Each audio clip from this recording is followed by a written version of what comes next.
Welcome, everyone. Welcome to Sensational Saturday. I am J.C. Madani, your host. I'm here with my co-host, Ronnie S. How are you? How you doing? Good. I'm all right. All right. Very good, Ronnie S. And I just want to say that this is a multi-topic show, but you never know where it's going to go. We're going to talk about different things. Pro wrestling talk is one of them, but you never know where it'll go because there's no There's rules. a lot of things to talk about. There's no rules. There's no rules. But I just want to start by chasing the little evil spirits away.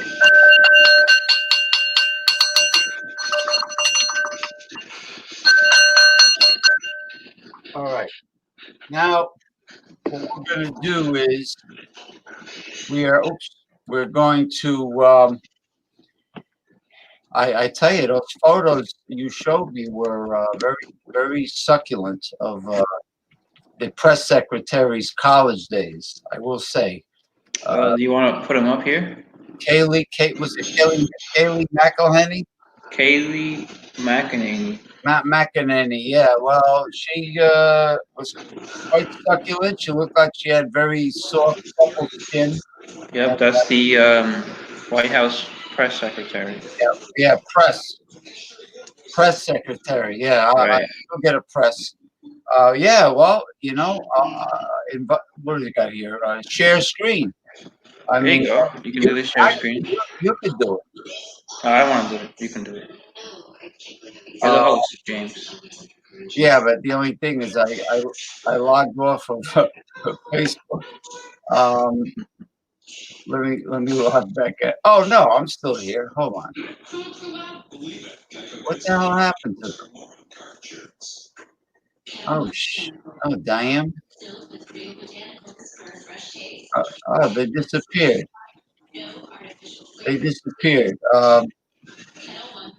If you want to put them back up on alpha males, I don't know what the hell happened to them. Yeah, I can do that.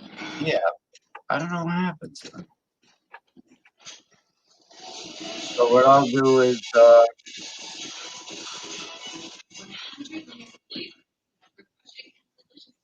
can certainly do that. Yeah, post them back up, and then I'll do a share screen, and because they were quite delectable to say the least. Oh, there we go. Okay, all right, now share screen.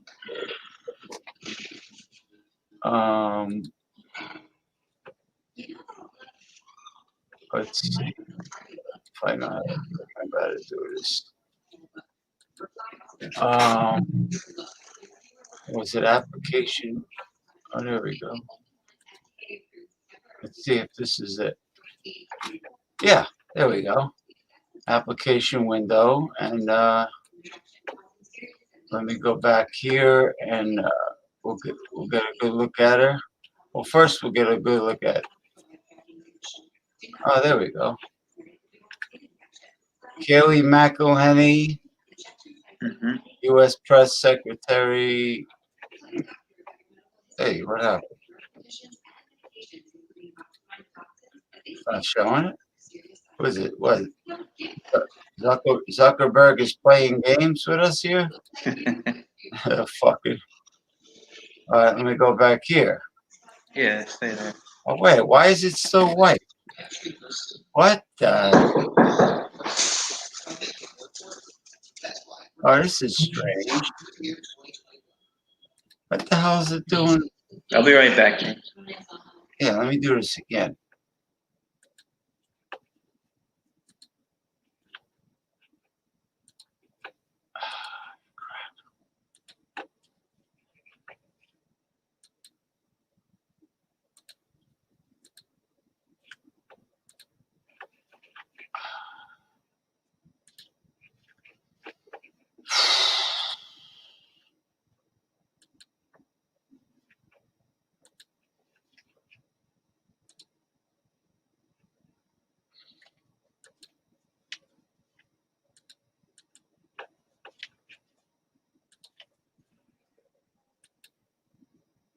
No, it's not.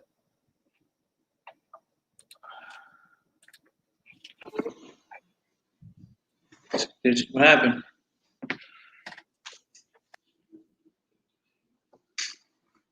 Did you get it working?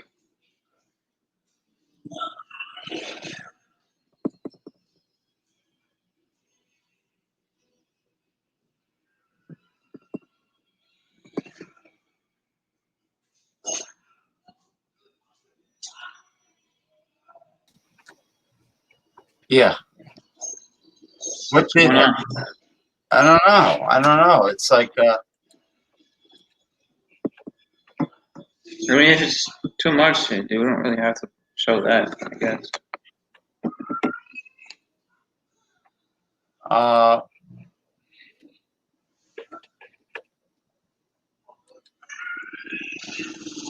I just thought it was interesting. no, it is interesting, but why? All right, let's try it now. Let's try it. Let's try it one more. Oh, there we go. All right. So, United States Press Secretary Kayleigh McElhenney in her college days, McEnany. McEnany, whatever, McEnany. There she is. Very. Yeah. This is a nice one where it says bustier lingerie, the one with the Mm-hmm. chartreuse green bikini on the lower left. So click on one of them. Well, let me see. And as soon as I clicked on it, it went white. Yeah, James. So you can't blow it up, I guess. So just leave it like that. All right. So white. Yeah. So anyway, let me stop it because it's not supposed to be doing this. But anyway, you got the gist of how good she looked, and she Well, I reminds. think you can tell anyway by just Yeah, watching the interviews. yeah. Just like the old Fox News women, they were very hot looking. You could tell. So why do you say the old ones? Did they stop doing that? I haven't seen those young, large-breasted females host any of the shows like they did when like Roger Ailes was around. Because I know what you're talking about. That was a thing. Yeah. I don't really watch Fox News, as a regular thing. I like Tucker Carlson. I DVR his show. I don't watch any other shows on No, Fox News. no, I'm not. I don't watch Fox News, but they used to have. They weren't all blonde. They did. No, it was definitely a thing. It was noticeable. Oh yeah. They were young. They were very. Yeah, You could tell they were selected for ratings for the show. sure. Just No, like I don't blame him. if you watch Latin You station, watch? Oh yeah. You're right about that. You're right. You're right about that for sure. the news ladies are always showing Do you, cleavage. do you watch those? I do. I like the musical shows when the girls are dancing. Yeah, they don't really do that anymore. Remember when they were on the beach in Miami? I do. Remember that show? That was They called they stopped putting those shows on. I think They that used to come on in the morning, like Saturday mornings. yeah, like there was a Dominican program that had Mm, merengue, but this was called Caliente. I think they were on the beach in Miami. yeah, I know what you're talking about. It was on like Telemundo or one of those. Right, Telemundo, right, and it was like South Beach of Miami. Yeah, they don't show it anymore. No, no, but you could tell that they were purposely selected to do the weather reports, and they had the cleavage going. They all had big Mm, breasts, and yeah. and the same thing when Saturday early during the Dominican show, they would have a car dealer commercial, and they would have the same type of girl bouncing up and down, jumping up. I think they still do that one. Yeah, yeah, and it definitely draws attention because then people think, oh, if I Yeah, go and sure, check sure. out their cars, maybe that girl will be there. Meanwhile, she's not even there. She's ratings, ratings. So, Yeah. What happened? yeah. So, so anyway, uh, yeah. Kaylee McEnany is definitely a piece of ass. So you're a fan, James. You're a fan. Whether regardless of your political views out there, Oh yeah, forget about that stuff. she's That's very all. That's aside. no, she's very doable in Mm, alpha male language. She's very doable, and mm. well, even the other one, uh, the one that either quit, the one that resigned, that tested. Oh yeah, I know you're talking about. She wasn't hot looking. No, no, She no, had a big, wide no. mouth, suitable for giving head. Blowjob mouth. Yeah, but I don't. I wouldn't even Yeah, count. she wasn't that good looking, but this No, one not here, really. this girl takes the cake. This Yeah, yeah, definitely, definitely. What are you drinking? I got a whole bunch of different herbs in this tea. I got a little of everything: mint, chamomile, lavender. I got green tea. I got rooibos, which is South African red tea. Um, it's just the whole cornucopia of herb teas. Okay. I have to get to the liquor store and get that Black Cat rum from Suriname, South America. That has to be the strongest tasting rum Mm, I've ever had, and you know it'll be great, like to put certain things in there and make a tincture, like a ginseng root. You can put anything you want, and you leave the bottle in the closet for a month, and it becomes an extract of whatever you put in that hard liquor. It becomes a medicinal tincture. mm. So anyway, I want to start off by saying we're not far from election day. Thank God the last debate is over as of last night. Last night, Like night 2 nights ago. 2 nights. 2 nights ago. Thank God it's over, and because That was a good one, I think. yeah, there wasn't too much interruptions and insanity going on. It was decent. The girl, I didn't know she was that attractive of a black girl when they showed her. I didn't even know she was black. Yeah, but Yeah, the McEnany is definitely better. yeah, I have equal opportunity. Uh, um, Definitely a better choice than Chris Wallace. yeah, I mean, sexual wise, I mean, if they're good looking redhead, all right, hey, it's better than a blow up doll. And I think she did a good job. She actually asked Joe Biden, why would he end the oil Oh industry? yeah. Well, with the She actually asked him that. I wouldn't have thought that they would say that to Joe uh, Biden. with Ukraine and China, that whole thing between him and his son. What was it, Hunter and Yeah, where's Hunter? yeah, Hunter and Bo's the one that died. Yeah, Bo. I guess supposedly he's a Iraq War hero Yeah, he had cancer, I think. So died. yeah, yeah. So it's funny in the first one, Trump said, "I don't know about Bo. I know about Hunter." Well, I don't. I'm not a registered Democrat or Republican. I'm an independent. I don't like the two major parties. I think the oligarch pays them off. I'm And a registered libertarian. I mean, then you have the DNC, which became very corrupt, and yeah, you could tell they fucked over Bernie Sanders 2 times. You could tell they did it. Well, before they fucked over Bernie Sanders, they fucked over Tulsi Gabbard. They fucked Tulsi Gabbard over. They sabotaged her.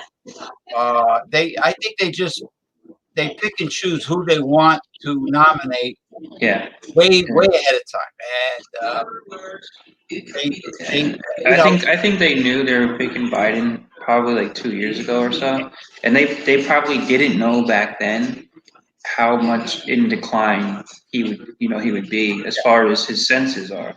and you could tell Deborah Wasser cunt shit. She wanted Hillary Clinton in 2006. Who's that?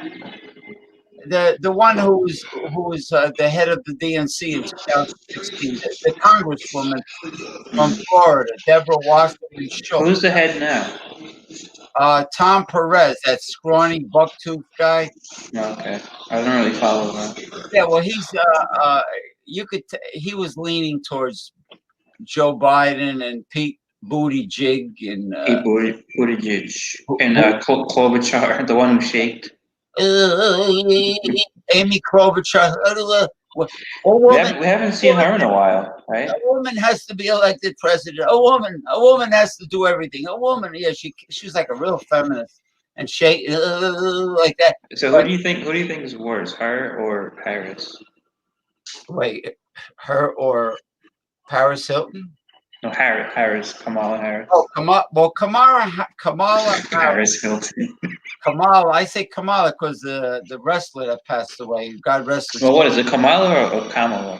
Well, she likes to be called Kamala, but I'll just say Kamala. Kamala. I thought it was Kamala.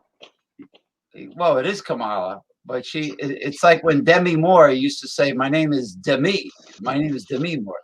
No, she has a shrill voice, like like when you listen to it. Both their voices are pretty bad. Well, it's like I call them nails across the chalkboard voice. Yeah. And you can tell. Honestly, I think maybe Klobuchar is even worse than Harris. And Buttigieg, the wine cave himself, the wine cave man. You could tell that most of the Democrats or Democrats that were debating were corporate. Even Joe Biden they're all corporatists, which means they're corporate whores. And Bernie Sanders and Tom. Yeah, but Bernie Sanders, he had no fight in him. No, he's got raisin balls, and he wanted to be friends with everybody. I tell him, I post that on Facebook under his raisin ball Sanders. He always quits at the end. He always capitulates. He doesn't have any. What's his problem? Do you think he's just a wimp, or I don't. I think you think he's getting paid off? He either wants everybody to desperately like him and love him, or he's paid off. He could be a wimp. He was calling Elizabeth Warren his friend when she was accusing him of being a misogynist and what was the other thing she said about him? He was a sexist, right? Sexist, misogynist. Yeah. Why does everyone have to be his friend? And then the amount of times that he said Joe Biden was his friend. He said, "Oh, my friend Joe, my friend Joe." Yeah, until they cut his throat on the stage during the debates. I mean, but he still supports him because he's like the old time hippie hipster, liberals that the kind that they're like Barney the dinosaur. They want everybody to like them, Please accept me. Please be my friend. Why can't Yeah. we be friends? Why I don't can't? know. I don't honestly. I don't know if it's that. I think he might have took a payoff. I think in the end, I think maybe the Biden campaign gave him a payoff You know what? eventually. It's very, very possible that that he got paid off because see what happened in 2016. In 2016, Mike Hilton from San Francisco, California, is here. 2016, when he quit the first time, and when they nominated Hillary, all of a sudden they show Bernie and Jane Sanders brand new lakeside beach home at Lake Champlain, upstate New York, that was given to them, and a sports car, a new sports car was given to Bernie Sanders. So there were gifts.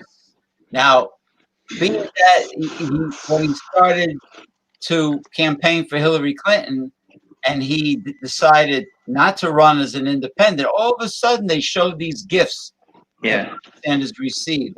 Very expensive gift. Well, for all his talk about the millionaires and the billionaires, the guy is a millionaire himself, right? Right. So which makes them hypocrites when you think about it, right? Now, Tulsi Gabbard, I don't think is a hypocrite. I think Maybe I'm wrong. I think Tulsi Gabbard's knowledge of why the United States gets involved with all these wars and why they have so many military bases, like several hundred all over the world. Yeah, I like what she says about that. Yeah, It's on point. over 800 military bases, and they say it's to keep the peace in the world. Hey, you don't No, need it's not. It's 800 not. some odd It's military not. bases. I mean, I think Well, it's to replace peace with control. right. This is to keep a control, Well, it's an occupation. and they're not even really doing a good job of that. Yeah, well, it's an occupation because they're after something. Maybe they're after oil. It's actually a war crime to occupy a country and to try to steal their natural resources. Of course it is. Of course it is. It is now, and plus the tax. It's a war. It's a war crime. What any U.S. soldier is doing right now in Syria. They don't. They're not supposed to be there. They weren't invited in by Syria, Right. right? The Syrian government. When the Syrian government did invite Iran in to help them out against ISIS, but they never invited the United States to come and help them out. The United States just went in there. Now look at how long the United States has been in Afghanistan. Now, what people don't realize is most of the poppies grown for opium and heroin to make In heroin. in the world, Afghanistan is the biggest producer of opium in the entire world, and that only began once the U.S. invaded because the Taliban, when they were in charge, they were against the poppy production. They didn't want it. So once the U.S. went in there, they actually facilitated the poppy production. And now you got U.S. troops walking around guarding poppy fields, and that's what they're being paid for. Yeah, That's what they're doing, fighting for our freedom, right? That's what they yeah, say they do. They fight for our freedom. They're guarding poppy seeds in Afghanistan. yeah. Secret Service. I mean, when Russia was there, that was not the issue. When Russia was in Afghanistan, but now all of a sudden, like you said, the United States is there. Now all of a sudden, the poppy fields are flourishing. They're being guarded. And there's a opium epidemic. Forget about this bullshit Corona pandemic. There's an opium epidemic, they call it, in the United States, and it's been going on for many years. And it it's kind of along the same lines as when the United States has been in Afghanistan. Well, Because there wasn't this huge opium epidemic back in the 1990s. when they talk about opiates, opium, heroin. Right. Yeah, yeah. It's the same family. So the addiction to opiates is like saying we got a lot of heroin addicts in the United States. Heroines make a comeback. Yeah, there's a lot of I mean, you can call it conspiracy theories. Everybody likes to dismiss it just like that. But put the dots together a little bit, and it just seems very strange. Yeah. Well, Jesse Ventura said that if you want to find corruption, just follow the money trail. Uh, Right. he knows that the Vietnam War was, But they won't let you follow the money trail because it's all a big secret. yeah, they lied It's, about it's Vietnam. national security, right? Yeah, They're protecting us. the Gulf of National security. Yeah, the Gulf of Tonkin in Vietnam, that was a big bullshit story. Why the troops were That never even happened.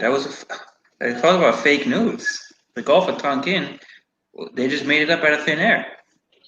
yeah, it was made up. It was made up. Ronnie, what are you drinking? I'm drinking my favorite pandemic beer. Corona. Hold on. Now, don't rub it in. It's pretty good beer. Mike, James, you look what are good tonight. You combed your hair? Oh yeah. Thanks, buddy. No, I got a haircut. My barber said, buddy, you gotta go it the other way. Damn, really? But yeah, what And, do you and you guys? sound good too. I see you got the earbuds in, so your audio is good. Hell, fucking yeah, man. I love it. That's what I love to hear, and it's what I do. I They think. might have, But he might have put water in his hair like I did in order to comb it better, and it looks 1,000 times better than Yeah, it looks very good, man. Usually you come in thanks, with the guys. crazy hair. Yeah, the crazy hair. That could be something to enjoy, I guess, sometimes, right? The crazy hair. Yeah, Like sure, you, sure. Yeah. I guess it can be enjoyed, but I like your shirt, Hey, Steve. I have crazy hair it looked sometimes. like static electricity, like the way it went up. It's like the more beer he drinks, the crazier his hair gets. Yeah, the alcohol goes through his hair. Yes, yes, the alcohol shows in the hair. That's where it goes. Now,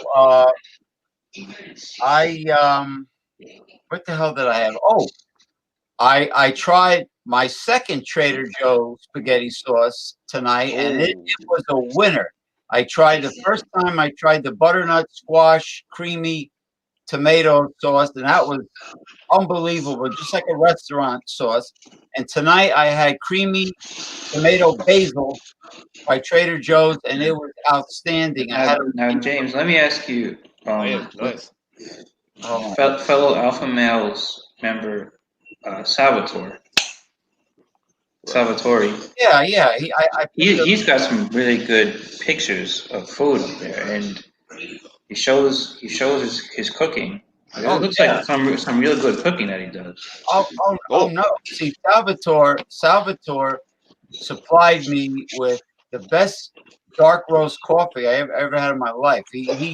He distributes imported coffees, but he he goes to the fish market in the Portuguese area of Newark, and he Oh buys yeah, fresh fish. No, Salvatore is definitely a foodie. He has some fantastic photos of the he does. I mean, he really does. yeah. being a Oh, foodie, he being knows. a But anyway, I been eat. Where is he from? New Jersey.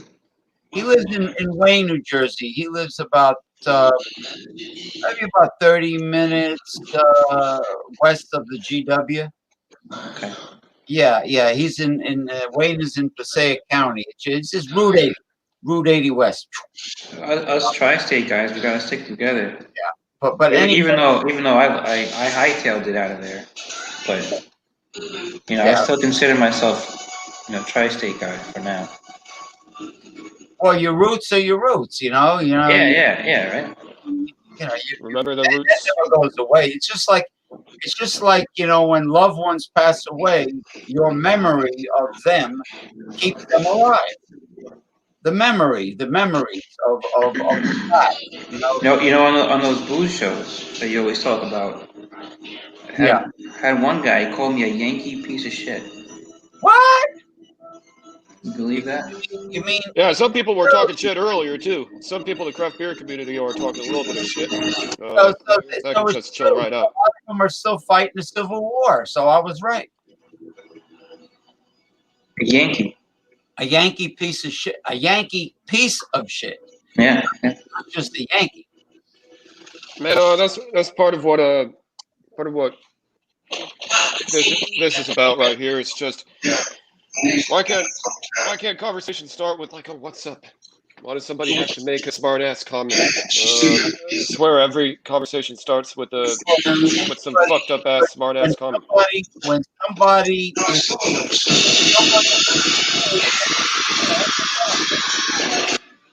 when somebody is contributing anything of value, whether they be highly intelligent, witty, clever, pizzazz, charisma, whatever.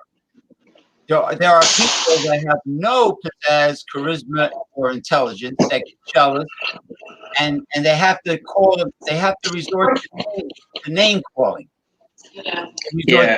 I mean, especially if they're drunk out of your mind. Yeah, then they have liquid courage. You know, like keyboard courage. They have liquid courage.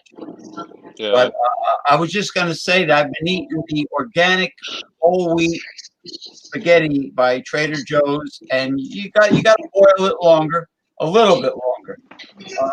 Now for you guys out there that can't boil water, that don't cook, anytime you're boiling dumplings, pasta, ravioli, it doesn't matter. Tortellinis and gnocchis, those spaghetti. And so, hey, there you go. There it is. Can we zoom in on Mike for this? Yeah, let me give him the solo. Trader Joe's autumn harvest. Oh, look at that. Oh, that looks good, man. That's I have good. a Trader Joe's here in Tampa. It's about probably 25, half an hour away drive. Trader Joe's is excellent. I haven't gone there. That's the closest one to me. And I bet it's got a liquor department, the one by you too. They say that there's a good Michael Komarov says that there's good beer selection there. Well, Mike buys a lot of his craft beers from Trader Joe's. Yeah, that would be nice if. How far is the everybody else Trader could Joe's do from you, Mike? It's only like a mile. You can do a jog, and it's next to the pretty gym. close. Yeah, I And mean, it's I next go into Tampa now and again. It's not too far. You go to Tampa a lot? Oh yeah, I mean, I wouldn't say a lot, but I do go there. I was Every now and there then. the other day. Is it fun? I like Tampa. Yes, it's good. It's a good Nice, place. nice. Yeah. They have a good nightlife there. Oh yeah. Nightlife is great. I just wish that people would stop name calling and doing Now, stupid things. But it's just not necessary. yeah, what I wanted to say was, I'm not going to name names here, but this individual who called me a Yankee piece of shit is uncalled for, because I joined these beer hangouts with Ron Ontario. He's from Louisiana. John and Neely is from Georgia. I talk to a lot of these guys, and I never say nothing about where they're from. They're Southerners, for the most part. But that's all good with me. I don't care. I never try to talk about somebody based on what geographical area they're from. I just judge them on their personality and how they interact with me. Yeah, it's like, hey, how are you? What's up? Maybe not even. I like James, and I it's good to interact with people who are from your area that you grew up in. That's cool. But I have nothing against anybody who lives in Arkansas or lives in Georgia or Alabama. California, I might have some questions about California. Now, William Kepley's from North Carolina, I think. Yeah, that's cool. I don't even think anything about where these people are from. No, not one. Who cares? Yeah, who cares? I mean, and I was just kidding about California. I know that California is kind of fucked up politically. They got some problems, but that's no reflection on you. I had to believe you on that one. Well, when he said California, I was thinking of Arnold Schwarzenegger making his instant breakfast in the processor, and he put the whole egg in with shell and all. He just dropped the whole. That's where Ronald Reagan was from originally. He was the governor. Was he the governor of California, Ronald Reagan? Correct. Ronald Reagan was governor of California at one Yeah, time. And first the Screen Actors So Guild. for all the people who love Ronald Reagan, all the conservatives, they must be like, oh man, how do we go from Ronald Reagan to whoever it is now today? What's his name? Newsom? Newsom. Yeah, I like Newsom. I actually think he's one of the better ones. Some who say things, and sometimes I don't agree with. I don't really understand what he's doing what they're because with the going to a restaurant and you have to wear your mask in between eating. So you take a bite and you have to put the mask back on after you take a bite. Are you kidding me? You didn't hear that one? No. Wait a minute. You take the bite. I don't know. You have to keep your mask on, and then you can take a bite, but after the bite, you got to put your mask back So on. you swallow, and then you put your mask. Then you got to take it off another second. Well, you don't have to take it off. I guess you could just pick it up, like this. Oh man, this California COVID shit is turning everybody crazy right now, man. I've had so many. People are freaking out because they're indoors in the dining area of a restaurant. They go, "Oh, recirculation of air." Yeah, but if you're in California, it's nice weather over there. You should be able to be outdoors, right? Yeah. It's nice weather, but yeah, there are a lot of people here who could work on the whole thing. A lot of the restaurants here in Florida are outdoors. You do everything outdoors. Oh, Florida is beautiful. But California is pretty nice too, right? Weather-wise. Yeah, I've been. Yeah. Well, hold on, guys. 1 second. I've been to. I'll be right back. Oh yeah, dry heat, man. It's like it's nice. No mosquitoes out there, Southern California. Oh, there's mosquitoes here. Oh yeah. No, out there it's dry. I was in the desert, Sonora. It was over 100 degrees, and it felt like 80 degrees. Here, like it was like, well, humidity is what makes it uncomfortable, and they don't have it. Arizona is the same way, I hear. New Mexico, but where our good friend Alpha Male Gabe is from Arizona.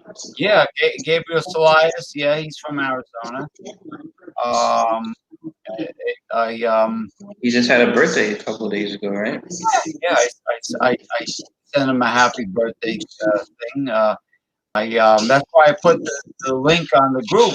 I figured, if other people want to join, they join. I like it, man. It seems pretty chill. I know you kind of just you added me like automatically, right? Oh yeah. Oh, you mean the alpha male? Yeah. Sometimes it gets fun. Sometimes between Salvatore, Mick Von Raven, and Gabriel, they start. I like Salvatore. He's got some good stuff.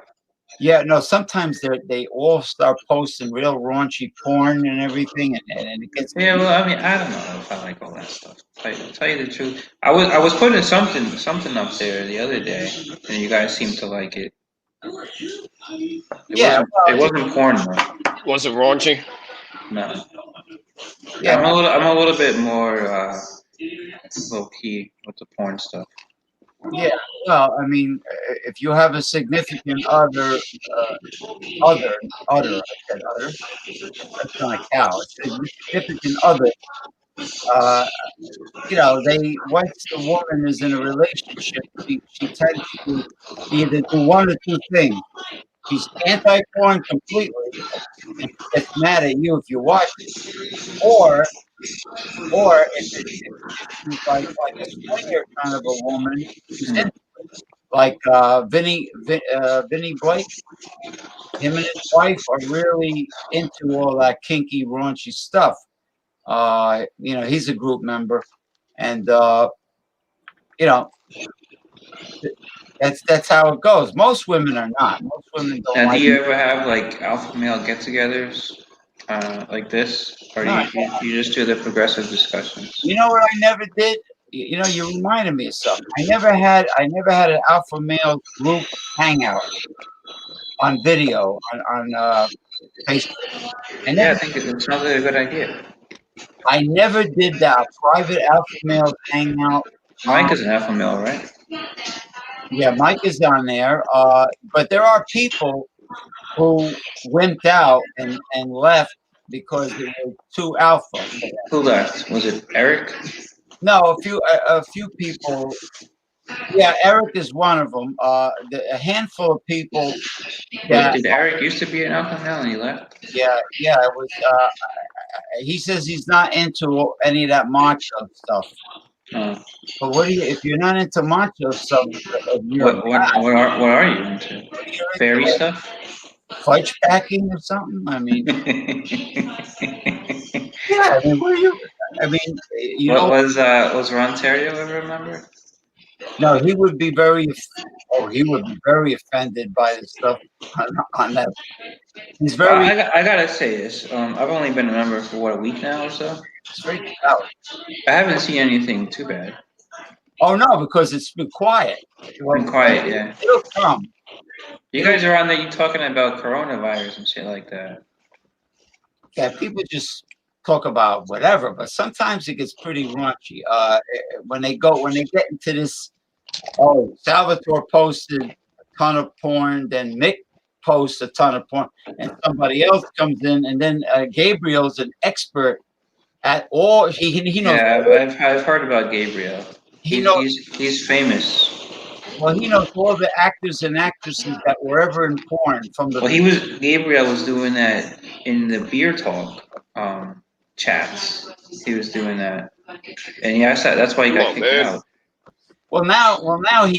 Come on, man. Come on, man.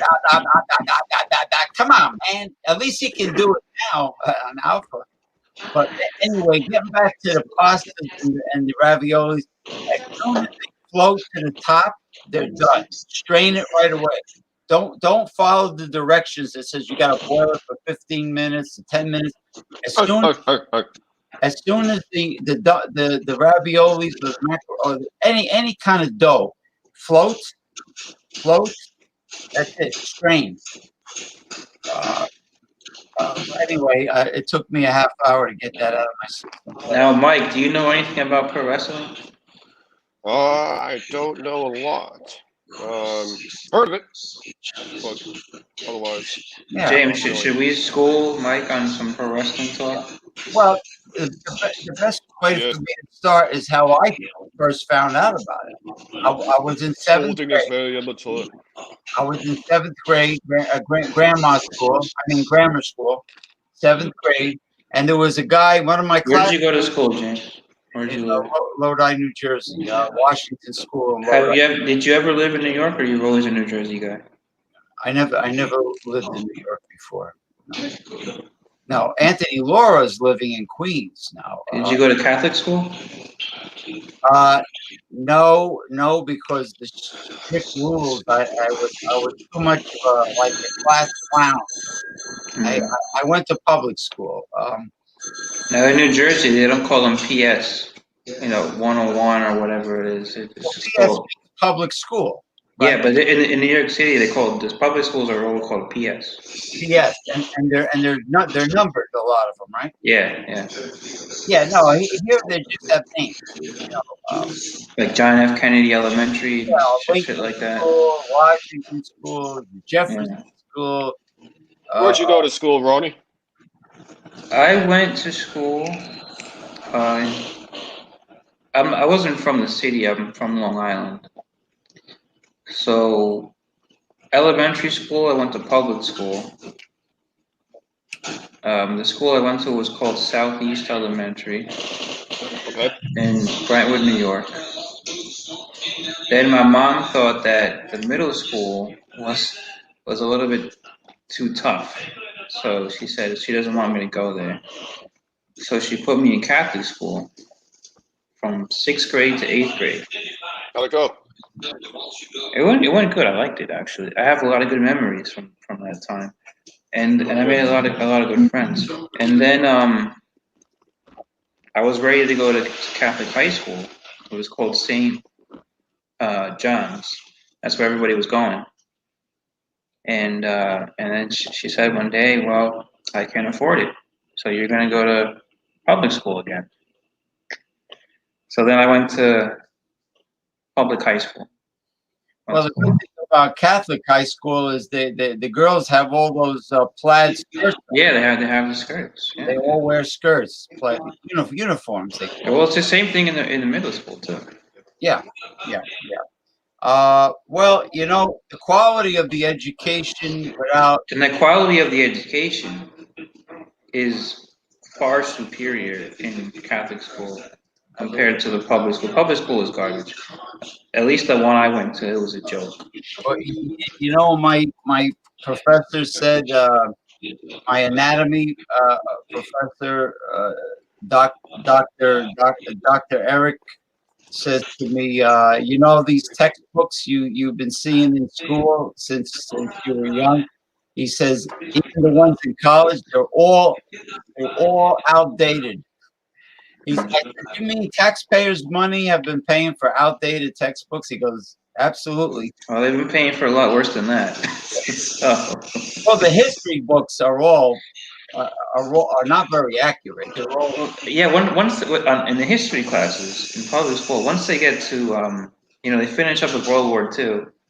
They skim over Korea and talk a little bit about Vietnam, and then that's it. And it's like that was 50 years ago, 60 years ago.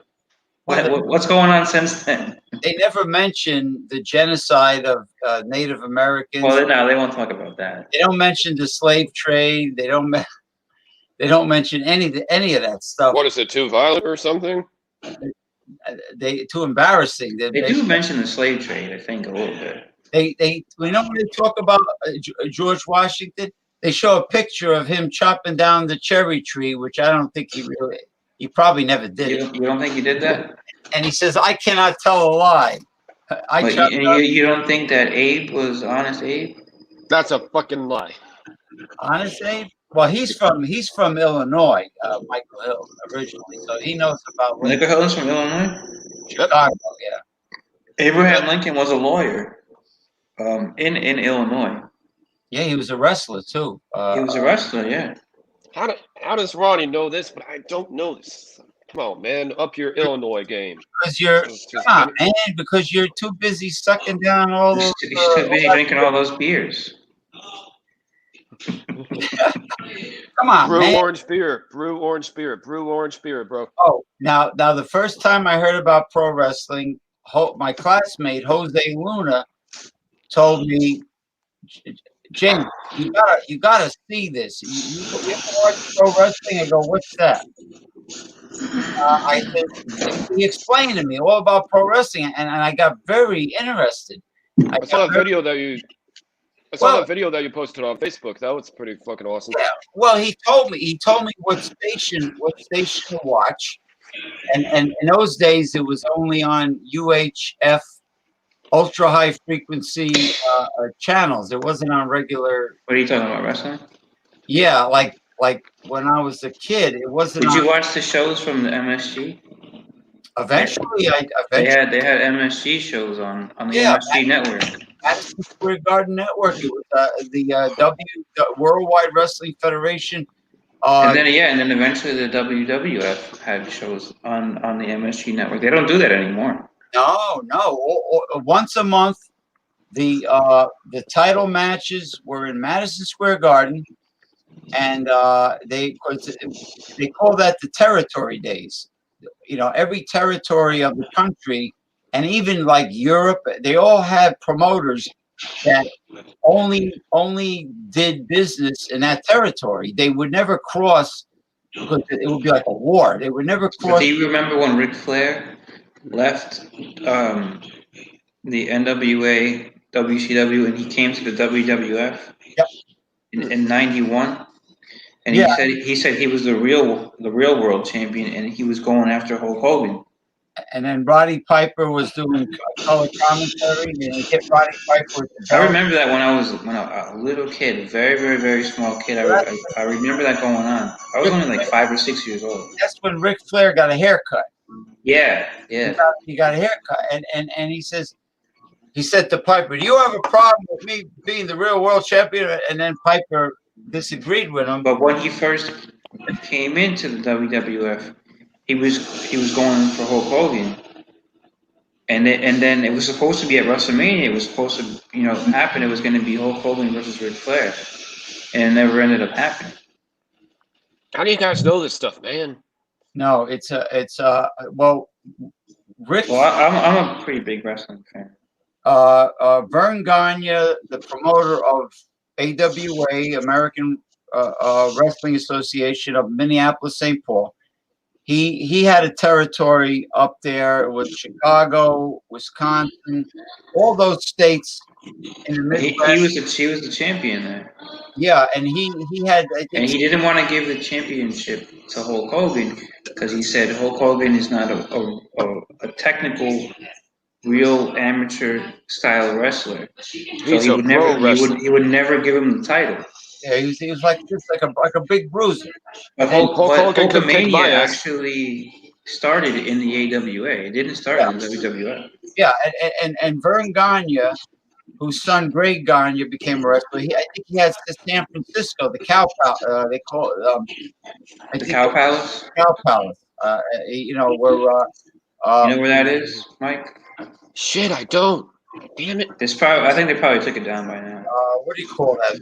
It's probably not there. Ray Stevens and Pat Patterson. Yeah, Ray Crippler, Ray Stevens. They worked San Francisco Why would they area, get down? and Daryl's here. Greetings, cheers. Cheers, guys. They're all. Oh, Daryl's a wrestling fan too. Yeah, we're doing it now. We just started. So what happened was I'm doing some wrestling listening. Vern Gagne trained. He was tough. Vern Gagne was a catch wrestler like Billy Robinson and Lou Thez and Strangler Lewis. They knew all the submission holds for real. So in Vern Gagne's school, there was Ricky Steamboat, Jimmy Snuka, Ric Flair, Yeah. Jim Brunzell. I think the Road Warriors went there. There was a lot of stars came out of. Sting? I think did Sting go there? No. Sting came out of Los Angeles, that area, which was the Olympic Auditorium. NWA had it was one company. It's actually older than the Worldwide Wrestling Federation. The NWA, yeah. That's the original. But what they were was a parent kind of organization, and they controlled all what was called, like you said, the territories. And the WWF used to be in the territory. Well, the Worldwide at one time they were part of the NWA. Worldwide Wrestling Federation. First of all, Nature Boy Buddy Rogers was the first. He was the real Nature Boy, not Ric Flair. He was the original Nature Boy, but he was the only one to have the world title in the NWA and WWF. But he was originally a cop in Camden, New Jersey. He was discovered, and he was natural, no steroids. The guy was in fantastic shape, and he was. If you watch his matches on YouTube, like from the 1950s and you'll see how great he was. What happened with him? The story in 1963, I think it was. Bruno, yeah. He was it? No. It wasn't Bruno. It was for the NWA Championship. I think it was Buddy Rogers versus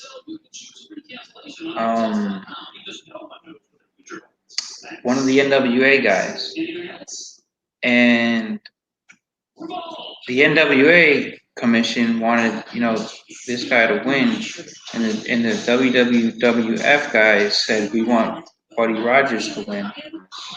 So yeah. So then that's when the WWF broke away from the NWA.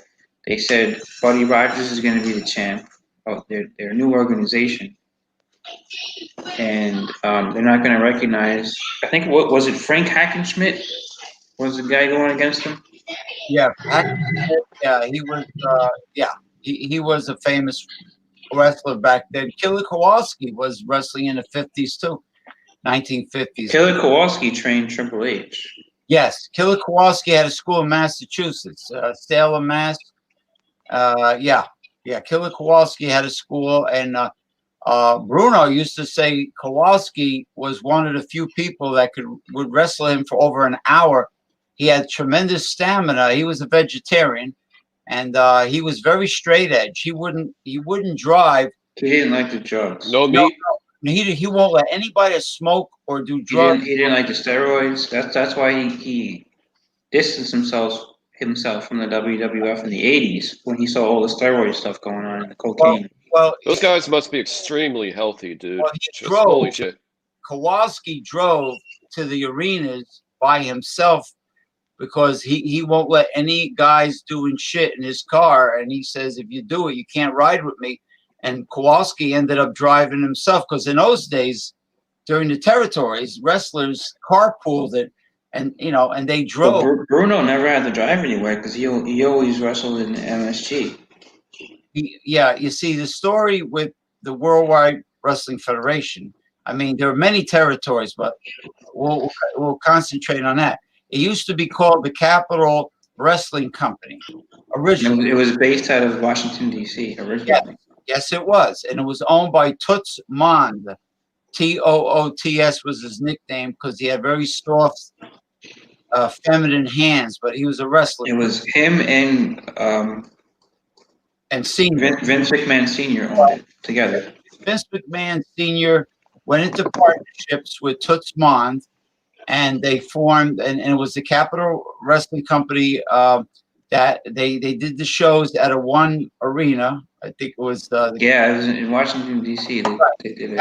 Capital Arena or something. And then they changed the name to the Worldwide Wrestling Federation. And that's when what happened was Vince McMahon Sr. liked Buddy Rogers, who was the current world champion. Did not like Bruno. The NWA champion. Yeah, well, eventually Buddy Rogers, they put the belt on him in the WWF. But that was what I was saying before. That's why they broke away from the NWA because they wanted Buddy. But who was the guy that Buddy Rogers was fighting in the NWA? Do you remember his name? Was it Hackenschmidt? He defended that title against so many people. He might have. There was one match. Was it? Well, that's what it was. It was Luthez, yeah. In '63, that's why the WWF broke away from the NWA because they didn't want Fez to win. They wanted Buddy Rogers to be the champ. Yeah, and so that's why Buddy Rogers became the first official WWF champion. I gotta look up that match and post it on the. It's not on. They don't have any footage of it. Apollo Group. It's lost. Yeah, it's lost. Now, what happened was Toots Mond couldn't stand Buddy Rogers personally, but he liked Bruno. So Toots Mond was the one who convinced everybody we're going to put the belt on Bruno. But what happened is Bruno was a pretty big guy back then. He was like a world champion powerlifter, and he says he deliberately rushed. They didn't get along. Bruno and Buddy Rogers didn't like each other, so he rushed them, put him in a backbreaker right away, and said, "You better give up, buddy. I'm gonna break your back." So, turned out he hurt him, and then afterwards, Buddy Rogers would tell everybody that he had a heart attack 2 weeks before defending the title against Bruno, so he wasn't. Yeah.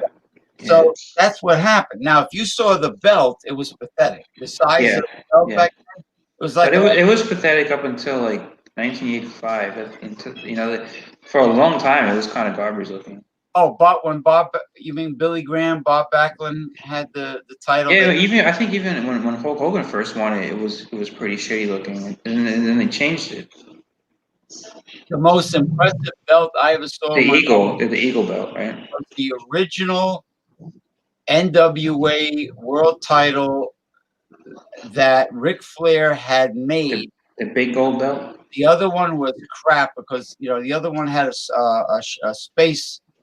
spacecraft on it from the old Apollo mission. and the big. I'm talking about the big one that Booker T brought later on. Yeah, the big old belt. The big old belt. That was a very impressive belt. Big.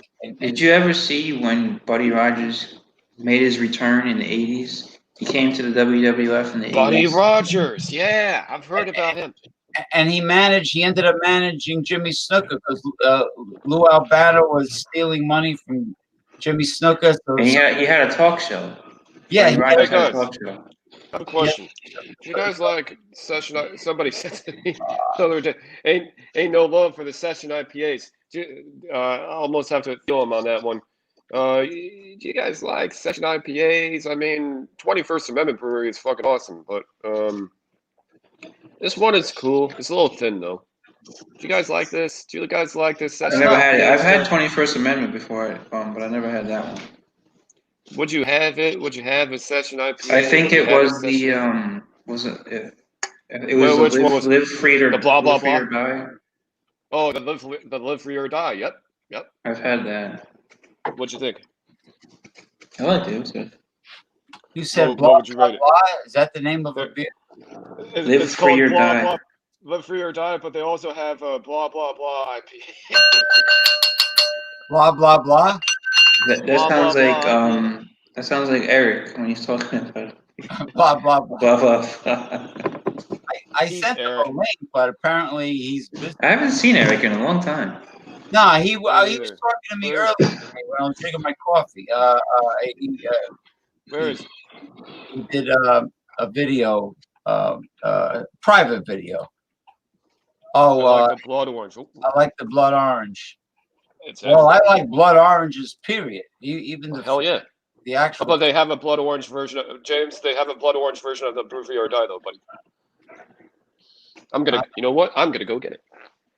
Oh, you got one. Go, good for you. Oh hell yeah, I did. You were All right. on that show. Now, yeah. So Billy, you see, for some reason, Vince McMahon Sr. made a promise that he wanted to put the belt on this clean cut all American boy type, Ooh. and he had What's his name? Bob Backlund. He had Bob Backlund in mind, and he made a promise to him. Well, gonna bring- also Vince McMahon Sr. He was an old school guy, and he didn't like the fact that Hulk Hogan went and did the Rocky movie. So he got pissed off about that. So then he said, Junior. so Yeah, I think that was Junior. no, that was Senior, because Vince Jr. Once he saw Hulk Hogan, he was like, "This is the guy. He's the guy." But in like 1980, Vince Senior was still in charge, and they brought Hulk Hogan over from the AWA. They were kind of building him up a little bit, and then he went and did the Rocky movie, and that pissed off Vince Senior. He didn't because he was an old school guy who didn't want the wrestlers to be in movies. So then he wouldn't put the belt on him. He didn't want to do anything, and he let him go. And that's when he went back to the AWA, and then he formed Hulkamania there under Vern Gagne. But Vern Gagne never wanted to give him the belt because he wasn't a pure wrestler.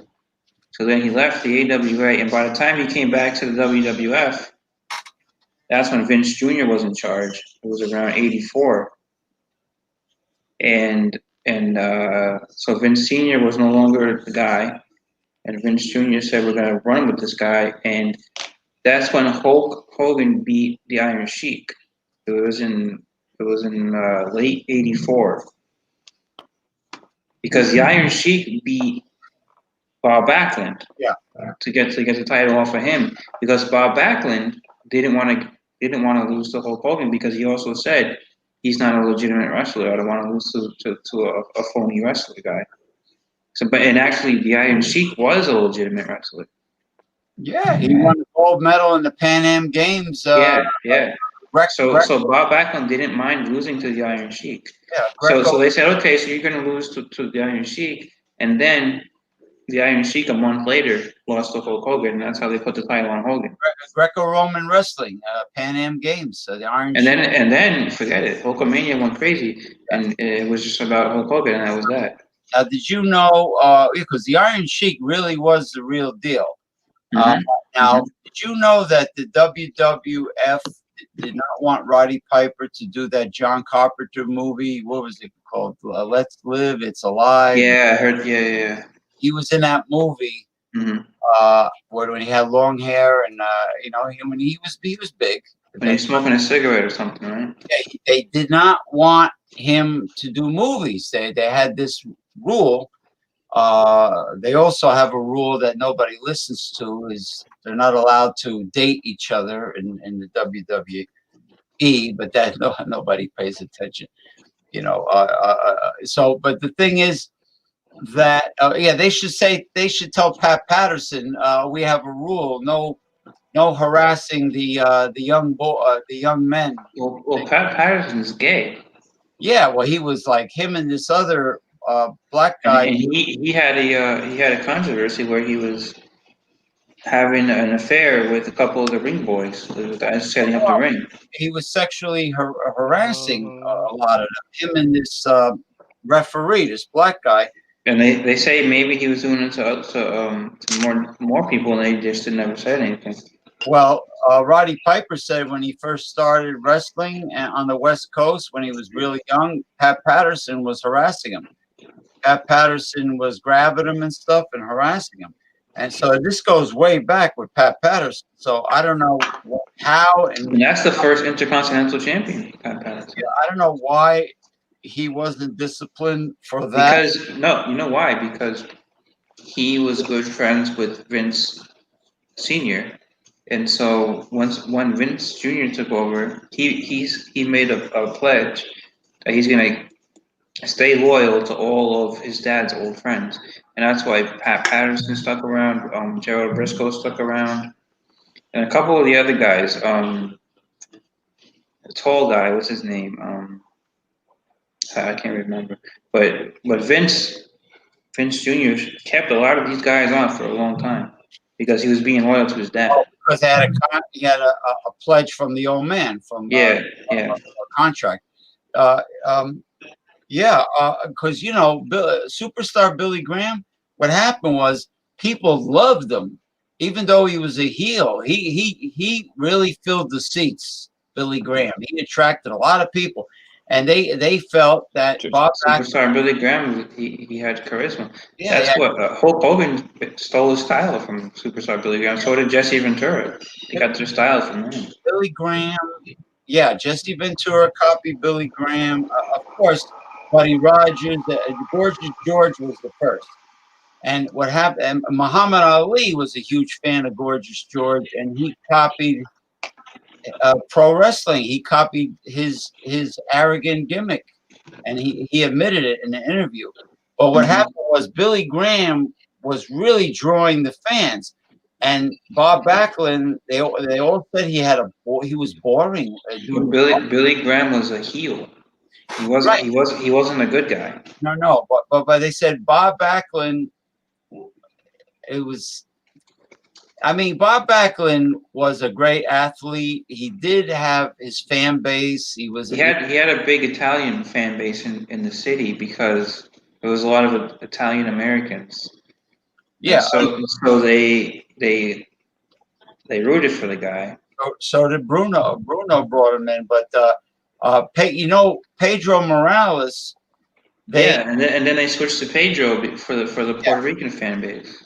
Bruno was in pain because for all those years of getting slammed on an old-fashioned boxing ring, which is more stiff. Yeah. He was in pain. So what happened was he wanted some time off. That's why they gave the belt to Pedro, right? He wanted some time off. He wanted a break. So, but they didn't want Bruno to lose to Pedro, so they wanted a heel against a babyface.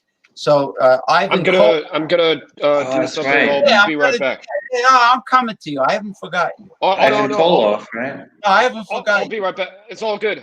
I'll be right back in a few minutes. No, I haven't forgotten. Yeah, Believe me, I'm gonna go to your beer. Well, let's hear about Mike's beer. Let me finish. Let's get a quick beer review from Yeah, Mike. let me And then finish I'm the gonna story. hop on another show real quick, and then I'll hop back onto this show. We got multiple shows going on Saturday. What show are you going on? What show are you gonna hop on, Mike?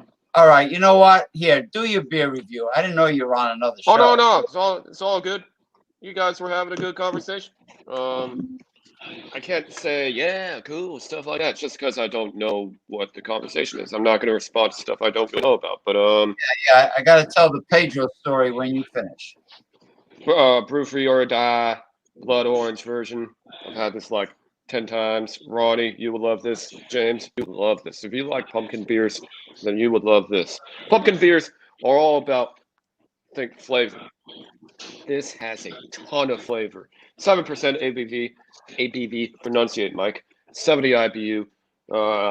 It's a fucking 10. It's a fucking 10 out of 10. I mean, you're using blood orange. It's basically like blood orange, but it also tastes So like 10 out of 10. You give it 100. hell yeah, buddy. Tangerines, nectarines. I don't think blood orange is the only fruit in here. I think they're using tangerines, nectarines, citrus maybe. I hate citra hops. So it's a perfect beer. It's a perfect 10, dude. It's a perfect 10 model of a beer. It's A plus, A plus. It's really well brewed, and probably the water in the beer is really good. Just everything about this beer is quality, man. This beer can travel a fucking continent, dude. If I could have like 100 of those in the fridge, I would. Cheers, guys. All right, and you know what? Yeah, later, give me the name of that company. I want to look up their website. 20. Okay, so you got a pen or some shit? No, type it. Do you see the private chat over here? 21st Amendment Brewery. These guys are genius. And pretty much everybody from the Soma neighborhood, Soma of San Francisco, is a genius. 21st Amendment. So I have a good time every time I go there. I love Soma. 21st Amendment Brewery. And these guys are located there. So it's, man, if you go to south of Market neighborhood, fuck Market. Fuck the marina. But if you go to south of Market neighborhood, you don't deal with any stuck up, lefties. You're dealing with all different walks of life. Especially We don't like lefties on this show. I don't like rich lefties. I don't like rich, wealthy lefties who are only lefty to have something to do. Shit, I'm not. Nothing's worse than a rich lefty. A poor Republican is probably still. I mean, not to sound too. I have to think about what I'm. Probably a Republican struggling financially a little bit. Probably still has a better personality than any fucking rich suit lefty bastard that I've come across. They're all. They don't know what to say. They don't know what to say to people, and it's nuts, man. Come on, man. Just. So you don't like the liberal establishment? No, I don't. I think a lot of people would like them if they knew what they were talking about. You're talking about the neoliberal fascists that are like in the Democratic Party. They try to force all their beliefs. He's not talking about Tulsi Gabbard. No. She knows what she's doing. It's like an animal rights PETA activist vegan that criticizes you and lectures you for eating steak and wearing leather. The human body is designed to eat meat. It's designed to do actual things. It's not designed to pretend to do things. Yeah, I'm talking about that kind of a neoliberal. They're like fascists. But anyway, let me get done with this Pedro story. Pedro Morales gets the belt because at that time, a lot of Puerto Ricans were moving to New York, and they want to attract the Latin people to buy the tickets. So he had it for a few years, and Pedro's pretty decent wrestler. So what happened was the Hispanic. Pedro wasn't good. He was not a good wrestler. Well, I mean, he was better than a mid card. Compared to Bob Backlund. No, Bob Backlund. Don't forget his background. Bob Backlund was a college wrestling champion. And it was a NAA's. What is that? Yeah, he was a NCAA. NCAA. He's very successful collegiate technical wrestling champion. Like, and so is Brock Lesnar. But Yeah. the problem is the Latin fans were getting violent. So was Kurt Angle. Yes. Well, Kurt Angle, Olympic gold medalist, right? And he wrestled with a broken neck too. A broken freaking neck. Yeah, a freaking neck. Now, the Latin fans were getting violent in the parking lot, waiting for the heels to come out, like they do in Carlos Colon's territory in Puerto Rico. If you're the last match and you're a heel, you better find another way to get. They'll twice you. Oh yeah, so there was too much violence going on towards the heels, and McMahon Sr. said, "We got to get Pedro to drop the belt." Now Bruno they talked Bruno into coming back, so Bruno came back, but they didn't want Pedro to lose to Bruno, so they put the belt on Stan Stasiak. And then you know who his son was? Sean Stasiak. Sean, who was meat in the WWF. Yeah, he didn't remember that? He didn't do too. His manager was Terry Reynolds. Yeah, he didn't do too good. And also, and then he went to WCW and he was a tag team champion. He was called the Perfect Event. I think with Mark Jindrak was his tag team partner. Even Ivan Putski's son and even Bruno's son didn't go far. But I think Sean Stasiak might have more of an image than his own father had, and his father was a champion. Well, because his father was only a champion for about a month. He had a better body. He definitely had a better body. He had a much better physique. Kurt Hennig's son. Larry the Axe Hennig was his father, right? Yeah, Larry the Axe Hennig from NWA, but his son, Kurt Hennig, Mr. Perfect, his son did mildly good, just mildly good. He didn't go too far. He didn't go too far. No, he didn't. He just, sometimes the apple doesn't fall far from the tree. It's not a family business. It's an individual business, really. So just because your dad was in it, you might get a shoe-in to go do it, but it might not be for you. And not only that, you might not be. You might not be up to the job. You might not be remotely close to what your father. Maybe you just suck. Maybe you're a drug addict. Like what a person's like Joe Biden's son. A person tries to emulate their father or mother who was famous, and sometimes they just don't cut it. They're not as good. It could be actress, actor, modeling. Sometimes the mother is much prettier than the daughter, and the daughter tries to follow her in her mother's footsteps, and she just can't do it. I mean, it's acting, athletics. It's not. You got to do your own thing. That's it. The kid is not always. Just because you're a kid of somebody doesn't mean shit. No, it doesn't mean shit, and you can't, and it doesn't mean you are even a fraction as good as your parent. Not even to say you should be. It has nothing to do with it, if anything. Well, yeah, because because your parent did something, it has nothing to do with you.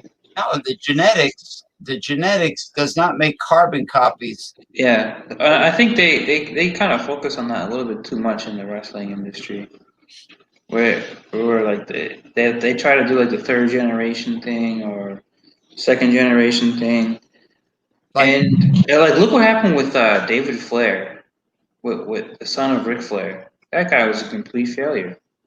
yeah, well, yeah, and exactly. He was kind of dorky, Hmm. scrawny, dorky.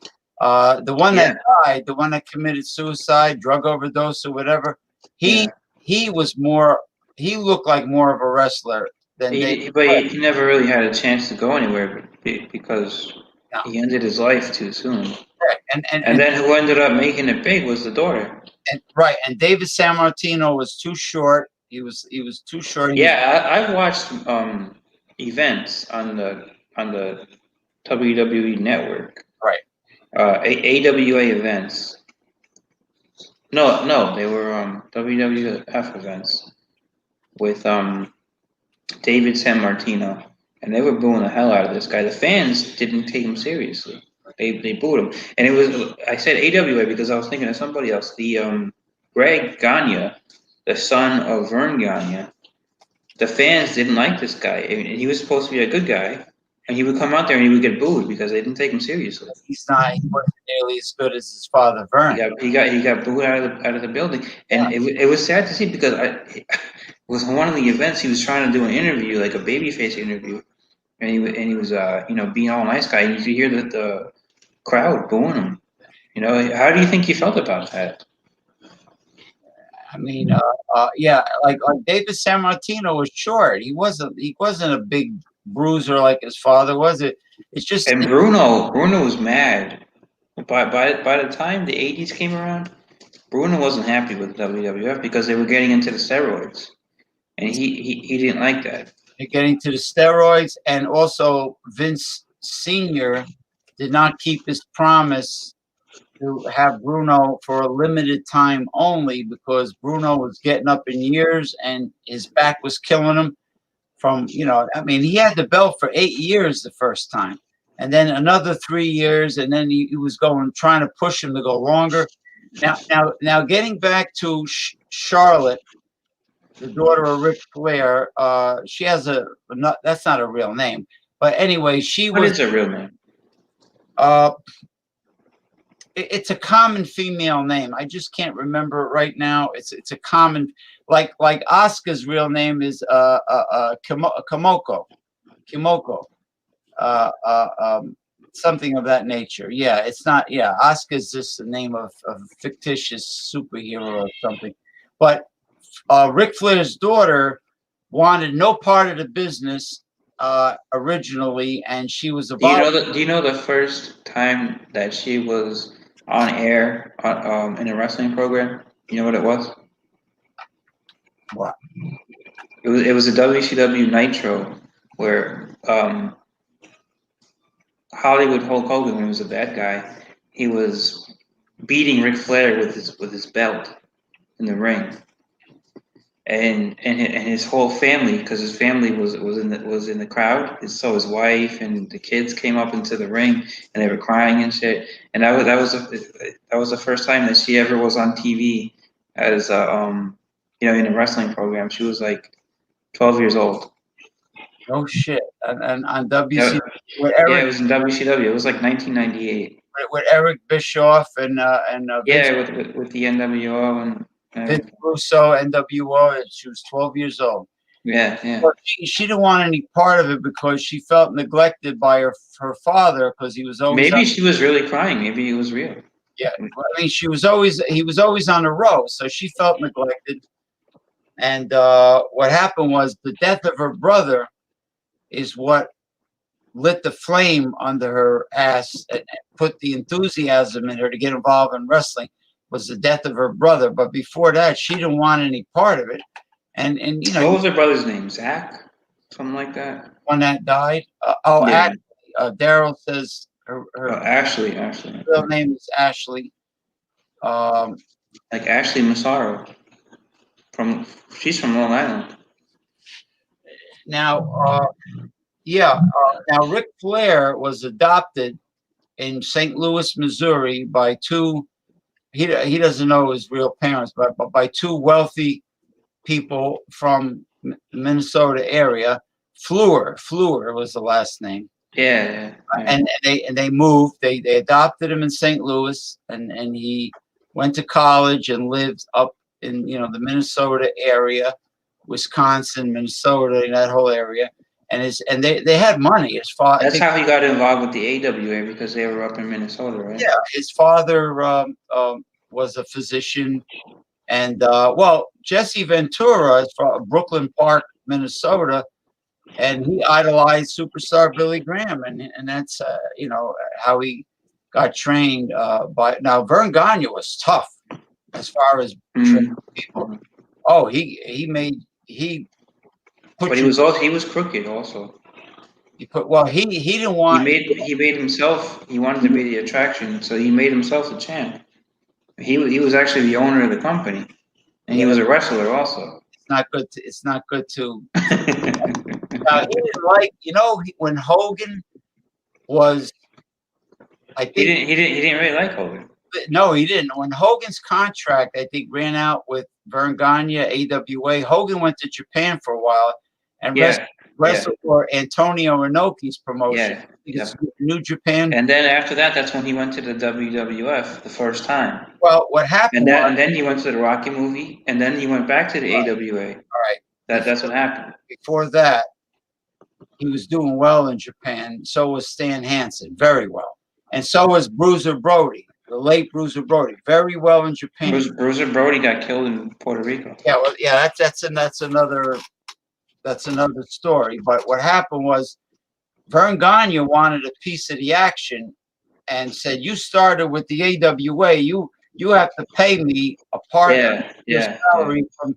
Vern Gagne was very cheap. He didn't want his wrestlers to get money that he was supposed to get. He thought he was supposed to get all the money. Yeah, he wanted a piece of like a commission from all the action. Yeah. Now, and Hogan says, "Oh no, I'm working for Antonio Inoki over here. I don't owe you anything." And Vern Gagne, wanted a piece of it, and the other promoter was Giant Baba. He was running a promotion in Japan. So a lot of the stars went to Japan, and they still do, and they still do that. Yeah. So what happened? Japan is a hotbed for pro wrestling. Right. So it's hard. It's more hardcore, like it is in like the Caribbean. Japan and Mexico are the big ones, and Canada. Well, remember, talk about second generation. Do you see how geeky and dorky Dominic Mysterio looks compared to his father? Oh man, yeah. Rey Mysterio. You see that outfit he had on? Well, he's taller than Rey Mysterio, but he's kind of like a dork, right? No, he's a total dork. He's a total dork. Did you see that outfit he had on with the turquoise blue and black? It was like I'm not a fan of him. His daughter is hot. What's her name? Aaliyah, or something sounds something like that. But yeah, she's got a nice curvaceous body, and she doesn't look like Mexican. Like she's very. No. I think the mother is very light skinned, and Dominic is light. Dominic is. When Dominic first came around, I don't know if you remember this. It was I think it was 2005. Eddie Guerrero was in a feud with Rey Mysterio, and Eddie Guerrero was saying that Dominic was his real son. That Eddie Guerrero wasn't really his father. I mean, Rey Mysterio wasn't his father. That actually Eddie Guerrero was his father. And Eddie Guerrero and Rey Mysterio were in a feud about this. And then what happened? Eddie Guerrero died. Yeah, he died from steroids or heart attack, and so they cut the storyline just like that. Got it like this, they never finished the story. But when he died, that's the storyline that he was in. Was that he was saying that he was Dominic's real father, and now look at this dorky Dominic guy. And Chris Benoit flipped out from the juice too. Well, Steroids. yeah. So once Eddie Guerrero died, Chris Benoit was like his best friend, and he was never the same. And then he started just going. He did the murder suicide 2 years later. Murdered his son. His wife was He put his son in. He put his handicapped son in a crippler crossface and killed him. and he strangled his wife, who was a wrestling valet called Woman. Yeah, Uh, yeah. in the- And she actually used to be married to Kevin Sullivan, right? yes, it's true. She was married to Kevin Sullivan.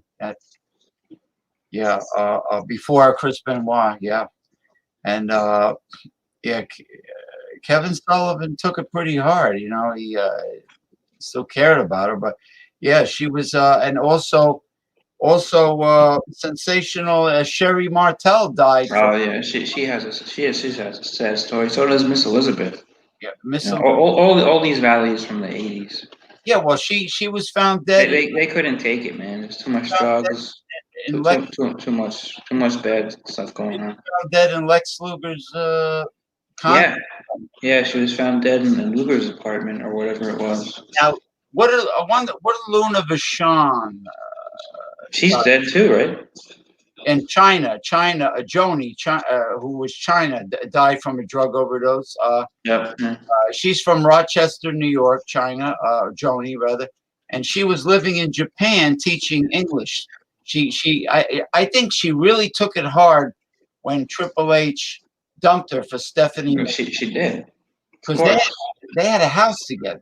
They were supposed to get, That's definitely what happened. Once Triple H kicked her to the curb and joined the McMahon family, she was slowly phased out of television, and then they let her go.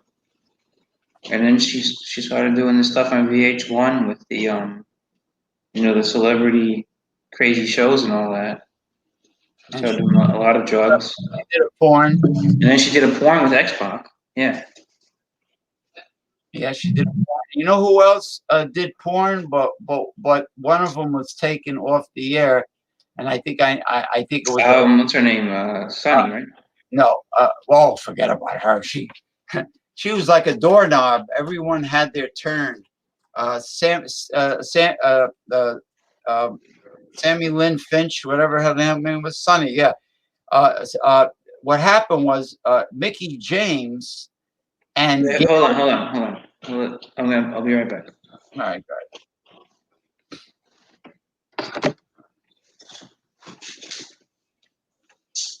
right. Hey, Daryl, how you doing tonight? Anyway, you were watching Sensational Saturday for you people that are viewing. Gail Kim Okay. and Mickey James did porno movies when they were young with these black guys, and I found the porno movies on the internet, and for some reason, You know who else did that, James? who? Do you remember Candice Michelle No, from the 2004 Diva Search? no, why she did porn? Yeah. Well, guess what? Gail Kim's porno movie is nowhere to be found, and I think it's because she married that Steve Irvine from the Food Channel, that English guy. He might have. Yeah, they probably tried to get rid of it. They took it off, yeah, because I don't blame them. she did porn. Well, I mean, I hope he realized what he was getting into. She did porn with this black guy. He was like as black as the background of this stream.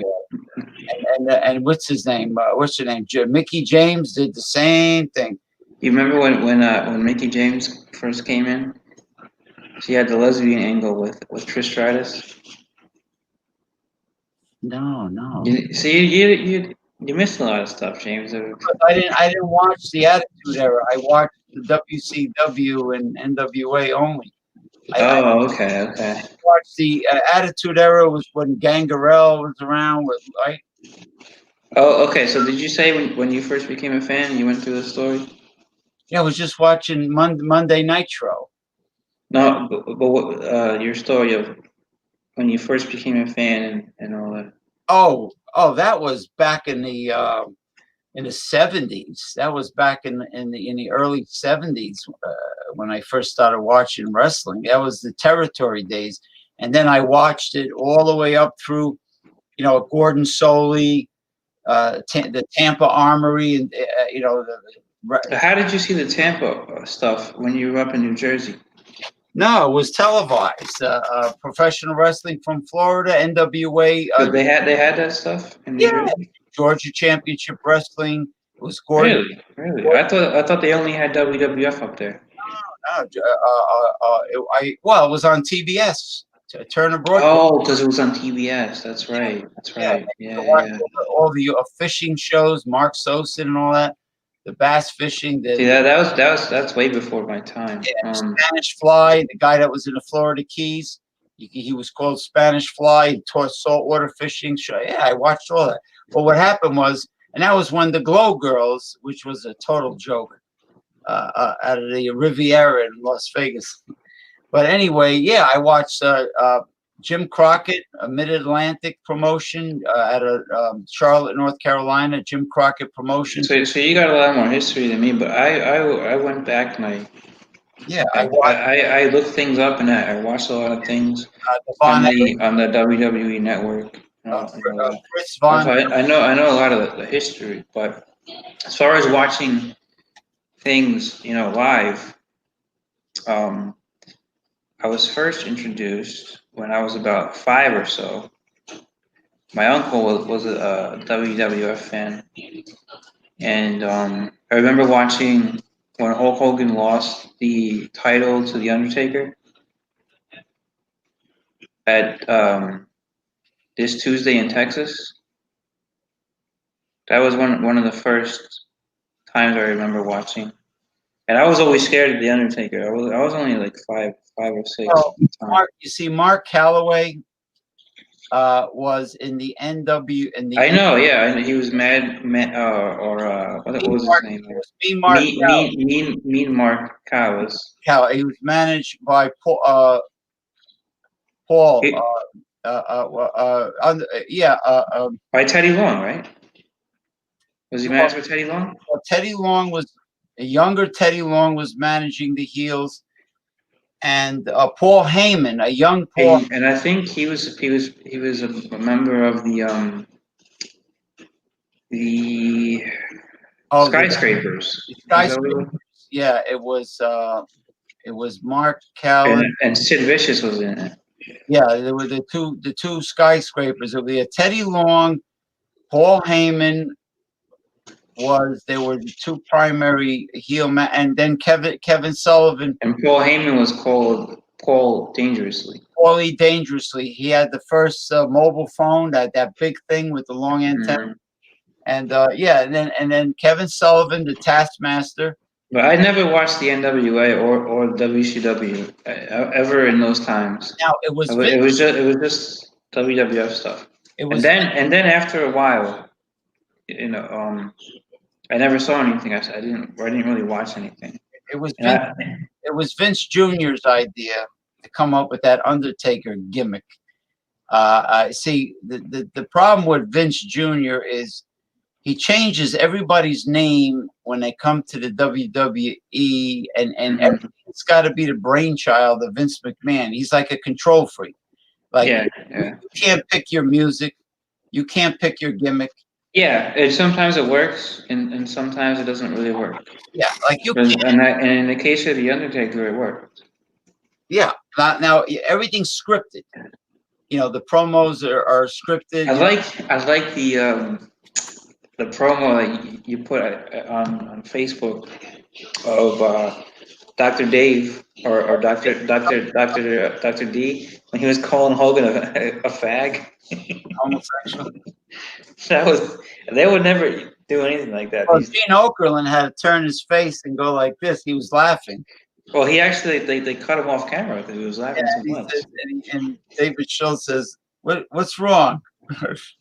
You know what happened with David Schultz, right? When he went to the WWF, he was a rising star, and then there was a problem with him that he did a interview with Geraldo, I think, or what's his name? Oh, Geraldo Rivera.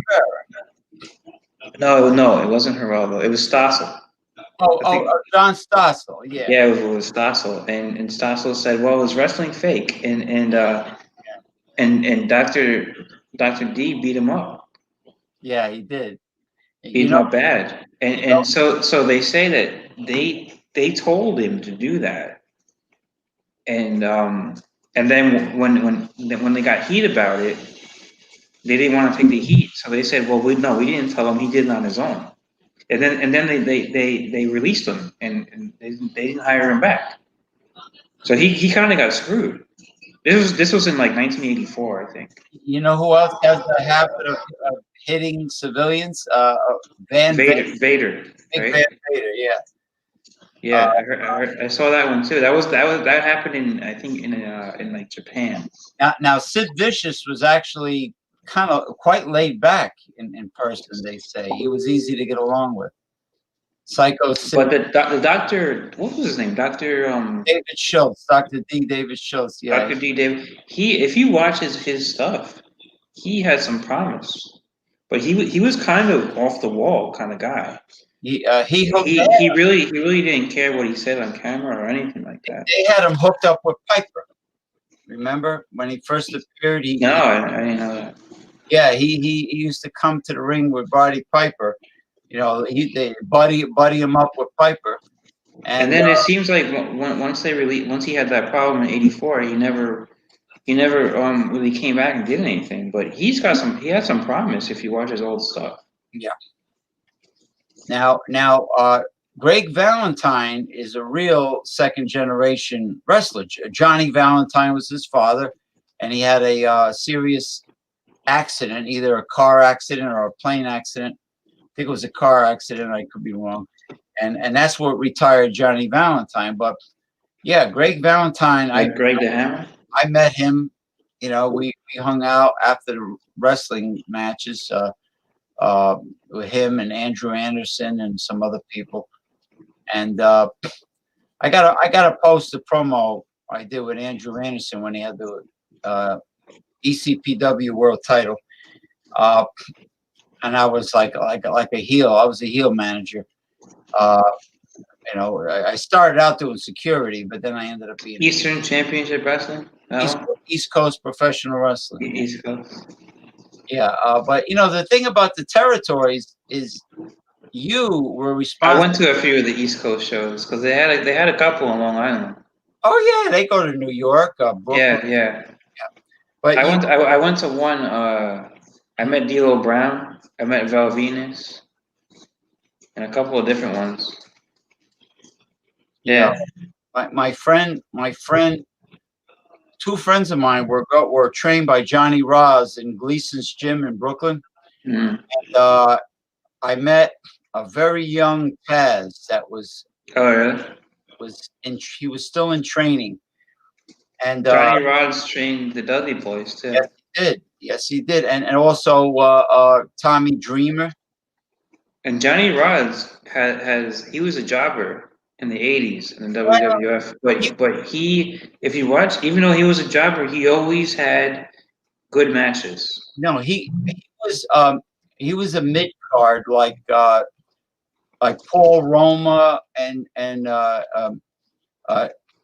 Jimmy Powers, like who used to bounce at this nightclub I went to all the time. Yeah, he was a mid card. If you notice, the jobbers were really in bad shape. The jobbers were had no physique at all. Johnny Roz was jacked up. He had a physique, but he never won. But he never won. But he put up a fight. It was always a good match. He was never. They didn't make him look like a schmuck. He was never a contender for a title. No.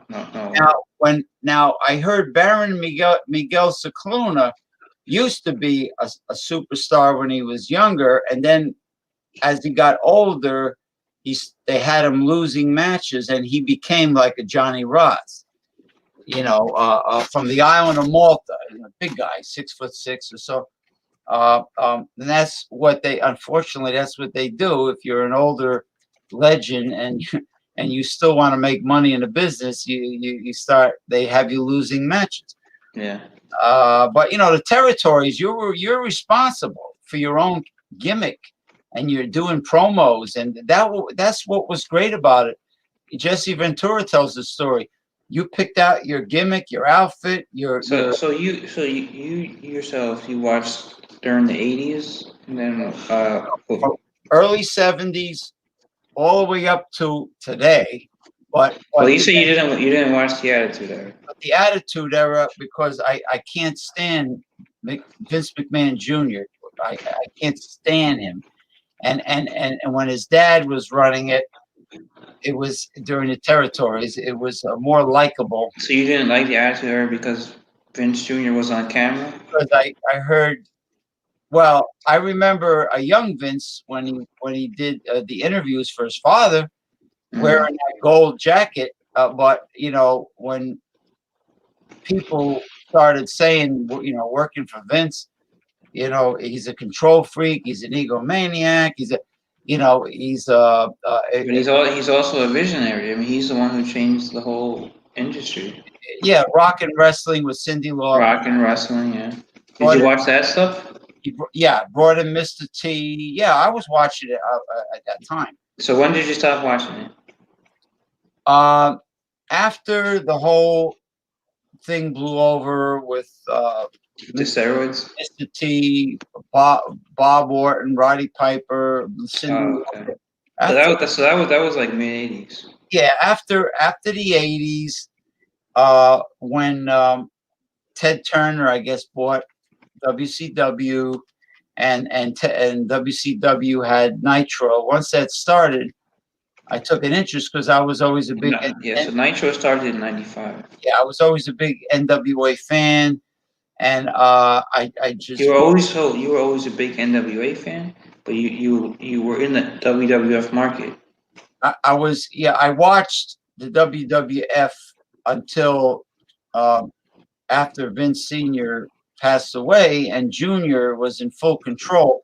But I did watch this Saturday night main event with Gorilla Monsoon. Yeah, Saturday night's main event. And they made a fantastic team for commentary.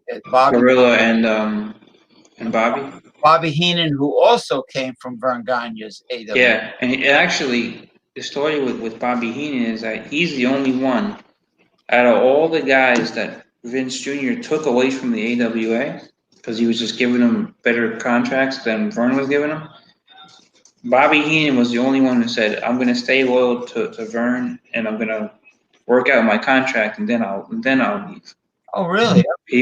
Bobby Heenan was the only one who said, "I'll stick around," and he was a loyal guy.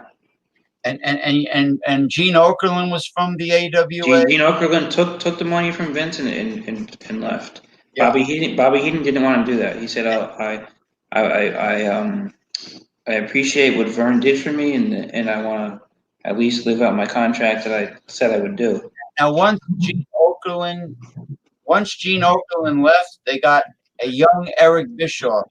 That's right. Yeah. Vern Gagne, and then eventually that's where Eric Bischoff got started.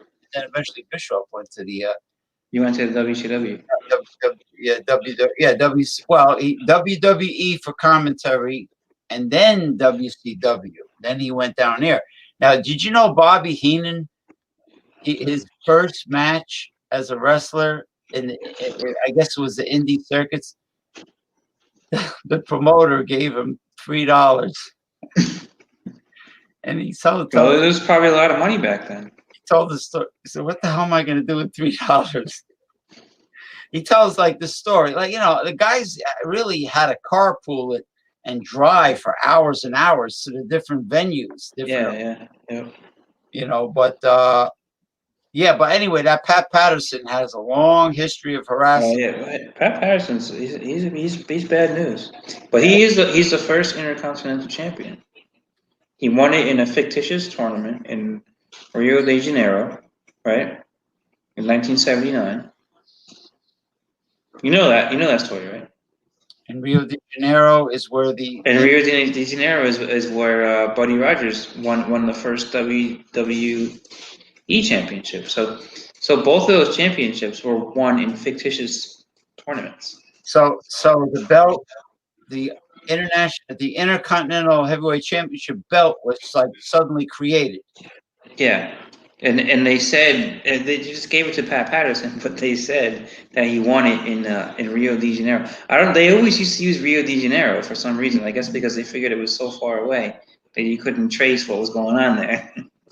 Did you know that the territory promoters used to trade wrestlers? That's why like Baron von. I know you're young to remember these guys.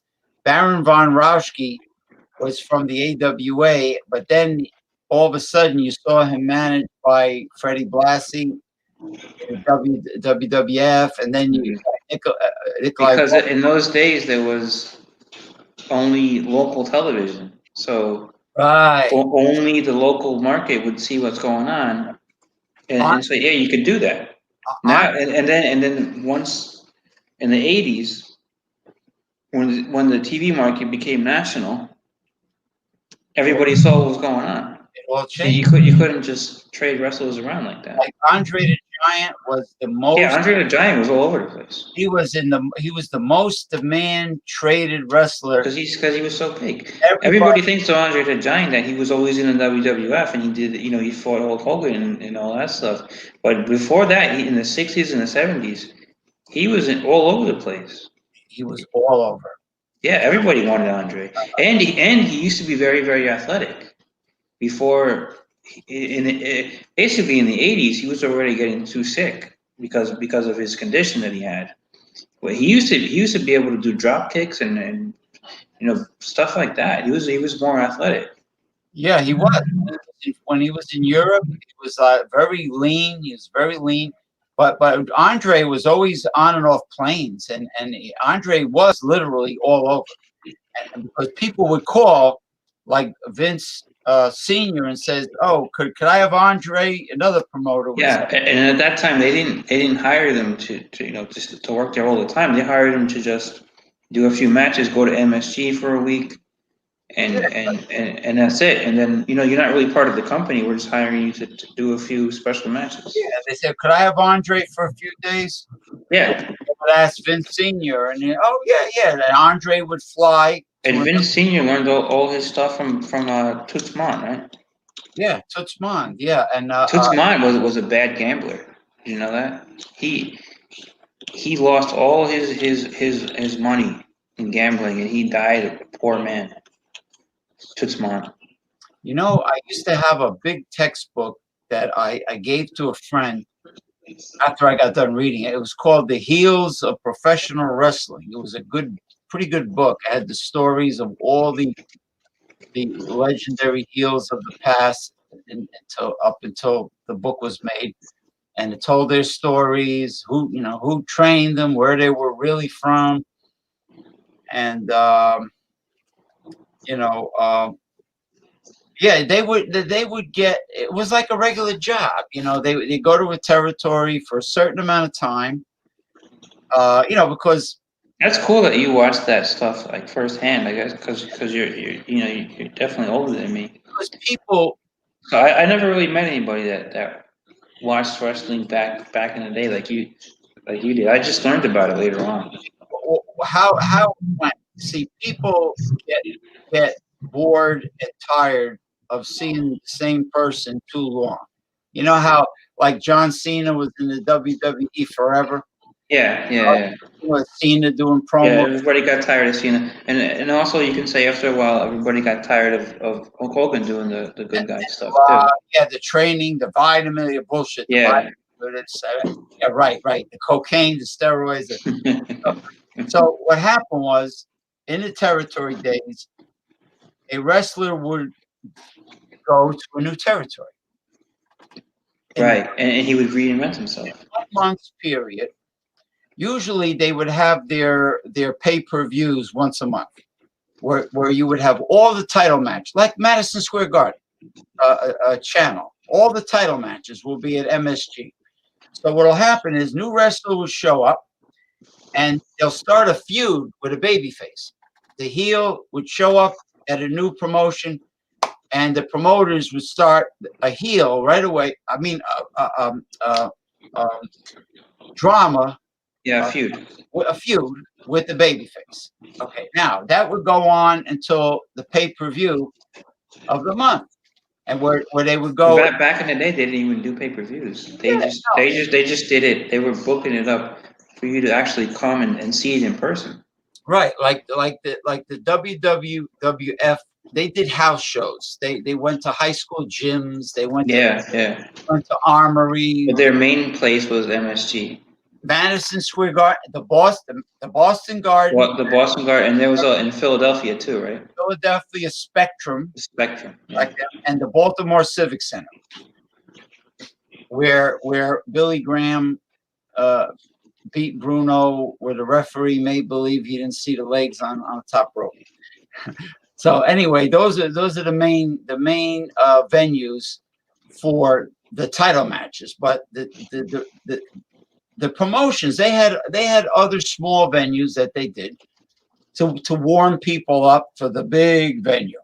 So you got a feud going. So by time the big arena event is ready, now there's a title match. You got promos, interviews. Like you had Captain Lou Albano, and he would talk shit. The Grand Wizard of Wrestling was a McMahon. Let me tell you, The Grand Wizard is like the original heel manager, right? oh, he was great. Ernie Roth, yeah, Ernie Roth, yeah. Was there ever a heel manager before him? Oh yeah, yeah. Wild Red Berry. Yeah, back in the days, yeah, there were heel managers. Oh, okay. Because you always hear well, from what I've heard, that the Grand Wizard is where it all started from. That's where all the heels learned their craft. Grand Wizards came, I think, out of Detroit, Michigan area because I saw an old video of him managing the Sheik, the original Sheik. They used to use the flash paper, his opponent's eyes, the flames would burst. But I saw him. He was Farouk, something Farouk. He wasn't the Grand Wizard, but the Grand Wizard was a fantastic gimmick. And He had the big hat. he had the sequins turban and the fancy jacket, the sequins and the. So what exactly was because you say his name was Farouk. So did he have like some kind of like Middle Eastern gimmick, or that's why he had that turban hat? Yeah, he wasn't even. I don't even think he was Middle East about. Not that I know. Ernie Roth. He wasn't Middle East. What was he like going for there? He was like a mysterious thing. He was probably trying to copy Johnny Carson when he did Karnak the Magnificent. And he had that big, crazy, fancy turban with the feather and all the sequins. But Lou Albano was one half of the World Tag Team Champion with Tony Altamari, called the Sicilian, back in the early '60s. Okay. And Lou Albano. The first thing I know about Lou Albano was when he was a manager in the '80s. He was just a big fat guy. Yeah, well, he wasn't fat when he was half of the tag team champion. He was in the early '60s, huh? Wow. Yeah. Tony Altamar and Lou Albano were the Sicilians, and they were dressed up like gangsters. And Lou Albano's wrestling career didn't do so good. No. So, and he told he had the feud with Cyndi Lauper. Yeah, well, he did. Well, Cyndi Lauper at least put him in the video. Girls just want to have fun. So what happened was Bruno talked him into being a manager. He says, "Look, you're not a good wrestler, but you have a great gift of gab. You talk a lot of shit. Well, you're really good with the interviews, the promo. Why don't you ever think of being a heel manager?" So Bruno's the one that talked him into it. Okay. And then of course Freddie Blassie was a famous wrestler for many decades. And Freddie Blassie. Yeah, then he became a manager. But Freddie Blassie was like he was a lifetime heel, and he was a tough cookie. He was one of my favorite. He used to gnaw on I like Classy Freddie Blassie. he used to gnaw on the opponent's forehead until the blood In the Attitude Era, you don't know this, but what they used to do was on all the pay-per-views, the intro to the pay-per-view, they would use the voice of Freddie Blassie, and they would make it seem like very, very serious, like it's turning from tradition into, something like they would use like the judgment and, the end of times and things like that. And they would always use Freddie Blassie's voice for the beginning of it. Was he saying like your pencil neck geek you? Yeah, stuff like that. And then they would compare him to like Vince Jr. and Vince Sr. In the Attitude Era, they had like all this like apocalyptic kind of introductions to pay-per-views. They wanted to make it seem very, very serious, and so they used Freddie Blassie a lot of times. Yeah. Well, I remember when he was managed by Lou Albano before he retired, and he was Freddie Blassie was managed by Lou Albano. Yeah, it was Freddie Blassie. But it wasn't. Freddie Blassie is probably older than Lou Albano. No? He was older and he was close to retirement, but he had a title match with Pedro Morales in Madison Square Garden. Really? Well, in the 70s? Yeah, it was a return match. They had 2 matches in Madison Square Garden. The feud went for 2 months, and Freddie Blassie was the vampire Freddie Blassie because he liked to gnaw on the forehead. The vampire. Well, he used to gnaw on his opponent's forehead until the blood started gushing down their face. So he wasn't classy at that time? Well, he was classy, but he was more like the vampire. He used to sharpen his teeth with the emery board. Yeah, I gotta see footage of this. Can you put this? I gotta show you some photos I put on. Yeah, I want to see that. Or yeah. Put a video up. Yeah, there's an old video from the 1950s of Freddie Blassie doing interviews and in a match, and he used to bite a lot, which I like. I like that concept. You know what I never understood about Hulk Hogan? When he was a good guy in the late 80s and the early 90s, he would bite people. And how is a good guy going and biting his opponents? That's not something good to do. I remember Abdullah the Butcher quite well. He would he had a razor in his thumb and he would cut. He would stick a fork in his opponent's head. Yeah, but Abdullah the Butcher was a bad guy. Yeah, he was a heel, but you know, well, I'm saying Hulk Hogan was always supposed to be a good guy. And he was biting. I was watching a match, him versus Ric Flair, when Ric Flair came to the WWF. It's an MSG house show match, but it's on the WWE network. I was watching it today, and he had Ric Flair in the corner. He was biting him, and the announcers said he was biting him, but he's supposed to be the good guy, Hulk Hogan. Yeah, why would a babyface bite? Because Hulk Hogan in 91, 92, he was doing heel stuff for some reason. He was acting like a heel. Well, when Hulk Hogan left Vern Gagne to come to the WWF, he was a heel, managed by Freddie Blassie. Remember the big gold cape? Yeah.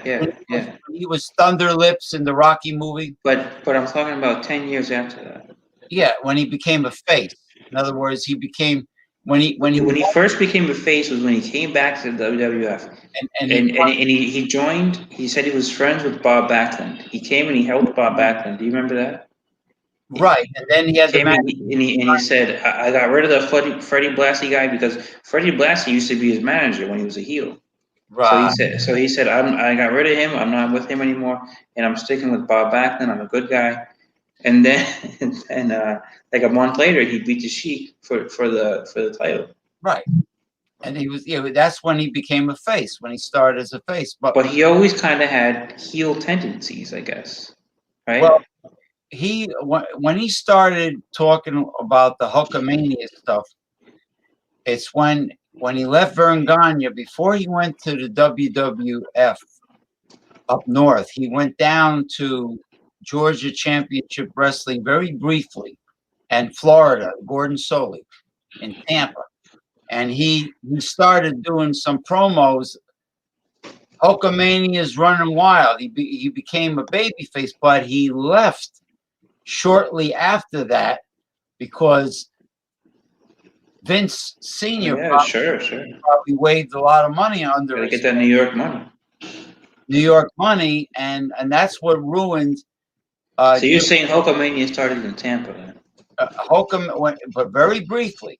Now Jim Crockett Well, promoted. actually, it started in the EWA because Hulkamania was going on in the EWA. Well, he must have. Yeah, he was a baby face in the AWA. Yeah, he was. He was a baby face. Now, and he was a baby face in Japan too. But when he what hurt the NWA Mid Atlantic Georgia Championship Wrestling Jim Crockett promotion is when he decided to go into Vince McMahon Senior's territory, and he had an event at the Meadowlands Arena. Now I guess they call it the Izod Arena, the Meadowlands Arena, and I was there, and there was hardly. It was like pockets of fans. It was, you know how many empty seats were there? I mean, Arn Anderson, Ric Flair, Ricky Steamboat, all these guys are coming out. They're looking around like this, like, where is everybody?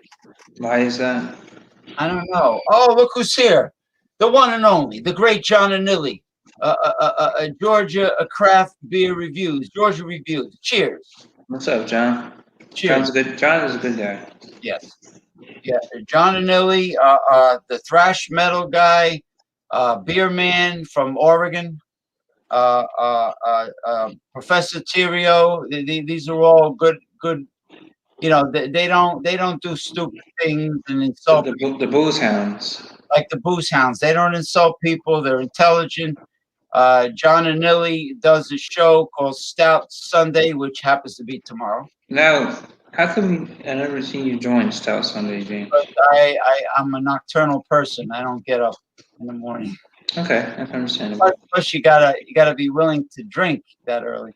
So yeah, stout. I do it from time to time. You know what? You could take a breakfast stout and put raw eggs in it, like Rocky did. That would be instant breakfast for Stout Sunday. You know, I mean, hey, Daryl's here, John. Daryl's here. Daryl Messias. Yes. So anyway, yeah, that's not a bad idea. And if there's any salmonella, I guess the alcohol might neutralize. But anyway, we were talking about yeah. So Hogan, the Rocky movie is what really made. So Hogan. like I told you, the Rocky movie, when he did that, Vince Senior was in charge of WWF, and he didn't want the wrestlers in movies. So that's why he let him go. He said, forget it. Yeah, we don't need you. And they didn't want Roddy Piper to do the John Carpenter. Yeah, they didn't want Roddy Piper to do anything, and so that's when Hogan and probably Roddy Piper went to AWA. Well, Roddy Piper says, "I'm doing." Actually, Roddy Piper was from the NWA, I think. Roddy Piper traveled to all the promotions, all the territories, but Roddy Piper says, "This is a once in a lifetime chance. I'm doing that movie with John Carpenter. I don't care what the McMahon say. I'm doing it," and he pissed him off. And now, then Vince McMahon Jr. He had a totally different philosophy where he wanted the wrestlers to be in movies. He thought it was a good idea because that would get them more exposure. So he thought completely different than what his dad thought. Oh yeah, of course. He was a visionary. Now Daryl, what was the name of that movie? Was it They Live? Was it They Live? The John Carpenter horror movie that Roddy Piper did? Something like that. Was it a horror movie? Yeah, it was a horror movie about aliens, invasion of aliens on Earth. Was it They Live? I think it's not. Yeah, I think it was They Live. Yeah. It might have been. It might have been. Yeah, but anyway, yeah. So Let me ask you, how different do you think the wrestling world would be right now if Vince Jr. stuck by his dad's principles and didn't want to change anything? He took over the company and he just said, "I'm going to do what my dad did. I'm not going to screw around with anything else." he would not have gone. He would not have gone worldwide like with the syndicated shows worldwide. He would have. We would still have the territories, and You think we'd still have the AWA?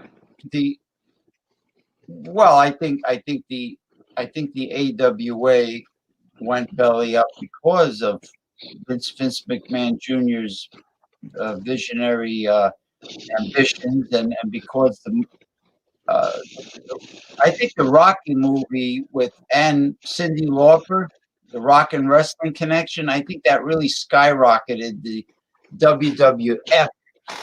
Uh, um, and yeah, yeah, They Live. Okay, They Live. All right. So Daryl verified.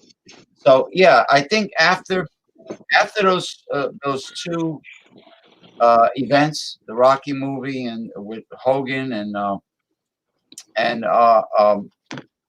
Do you Rod- think it would today would be better, or do you think well, I think there will be a lot more competition than just having a monopoly of Vince McMahon putting everyone out of business. And what do you think would have happened with Ted Turner?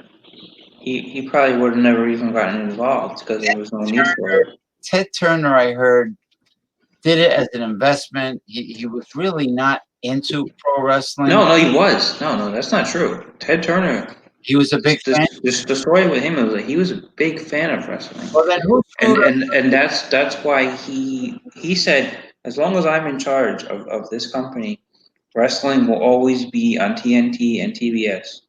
He said, wrestling, I'm for it, and I'm not going to ever let it go. And then what happened was when the AOL Time Warner merger happened in 2000, they pushed Ted Turner out. And he didn't have much power anymore. And so the people in charge of Time Warner, who was partnering up with AOL at the time, said, well, we don't like wrestling. So, Ted Turner liked it, but we don't like it. So we want to get it off the airwaves. We don't like it anymore. So it's not necessarily uh, um, Vince Russo and Eric Bischoff's fault that WCW went. It is partially, but it's not 100%. Because also, like I said, it's the people at Time Warner. They didn't want wrestling. They didn't like it.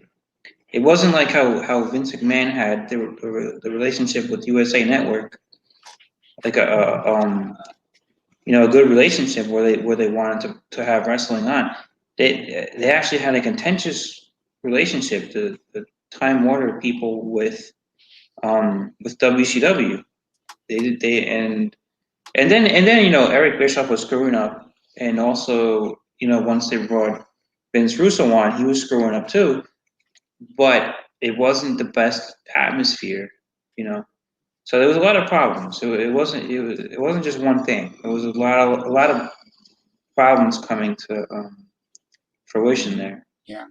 Now you see, Mr. Michael Hilton hasn't come back because he That's all right. weren't Okay. talking about beer all night, Maybe he joined one of the booze ones. and he joined one of the Booze Hound shows, and I guess he got antsy and bored, and he wanted to just talk about beer and He doesn't want to talk about wrestling. end up talking like this, like the rest of the people on the show. I mean, at least you see the good thing about Stout Sunday. Wild Card Wednesday. Maybe Still Sunday is a respectable show. yeah, maybe Multi Monday. I've never seen a Multi Monday with Multi Monday is kind of iffy. Jesse of Bumpy Road. I never seen it. And then Beer Man has You know what the problem is, James? beer and cheese, right? I'm gonna tell you the problem. You can have 10 people on the camera, right? 10 people is just too much. Well, if you pay for the Too much. It's too much. no, you can. How could you have any decorum and You can't. order? You can't. You really can't. And so what Ron does is he has the wild card Wednesday, but he keeps it to 6 people, and he rotates them in and out. Right. That's what he Right. does. He backs off. He adds somebody. They present their review, and then somebody else. I think that makes more sense. Could you imagine the mayhem of 10 people at once? I've seen it. I've been a part of it. Let me guess. Everyone's interrupting everyone. Of course. I mean, you can't help it. That's just what it is. 10 people is 10 people is a lot of people. It's a lot. It's ridiculous. I mean, it's not. It ends up being noise. Yeah. Like when you were telling the story about Time Warner, it's clear, it's crisp. People can hear the story. Mm-hmm. But can you imagine 10 people who are arrested? I would have been interrupted at least 5 times. Like the Brady Bunch thing. Everybody's like, "Hey, you!" I mean, and then you hear distortion. Yeah, you're right, man. You're right. But Jay did say that he gets nervous when he has too many people in the basement. He doesn't like because being the guy in charge of the Wild Card Wednesday. But I told him, why don't you do the Fandango Friday thing again? The Fandango Friday, it was always very calm, laid back. Only a few people joined. It wasn't high volume. And it wasn't too crazy. I think it's just because the Wild Card Wednesday, they've been doing it for years and years, so they don't want to give it up. Yeah, Eric Fraunfelter started Wild Card Wednesday, and then Eric had to do band practice with his band. So Eric got used to Jay Terrio doing Wild Card Wednesday because now the band doesn't get together too much because of the pandemic. So Jay's kind of like stuck in the role.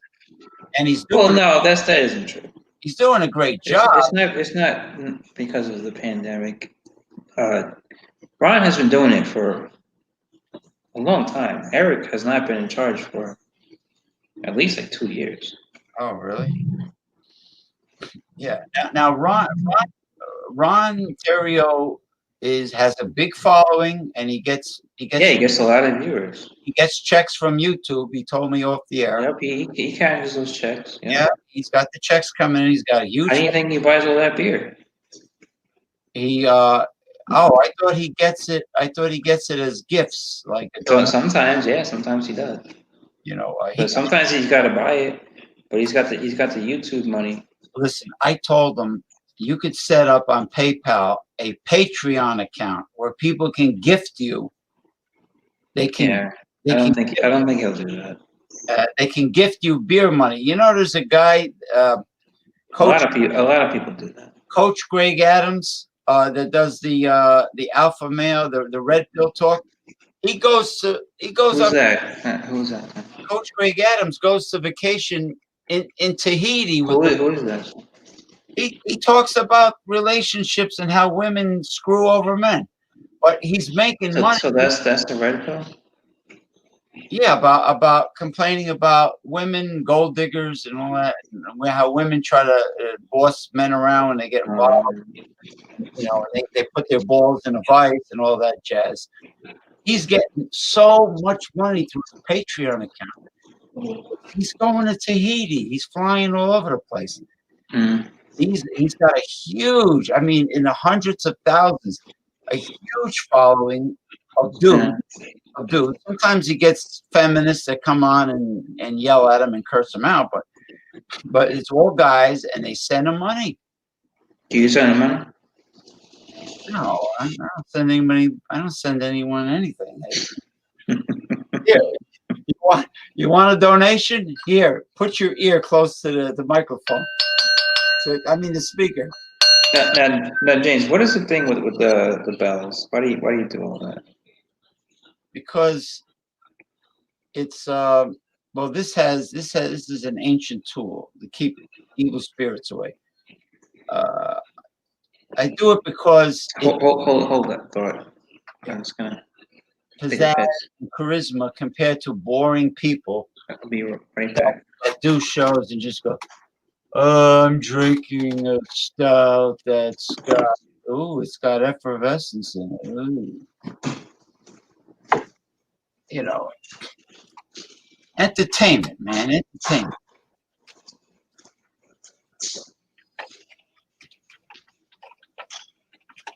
Charismatic. Well, it looks like I guess Eric is busy tonight, and Michael Hilton, just like to talk about certain subjects, I guess.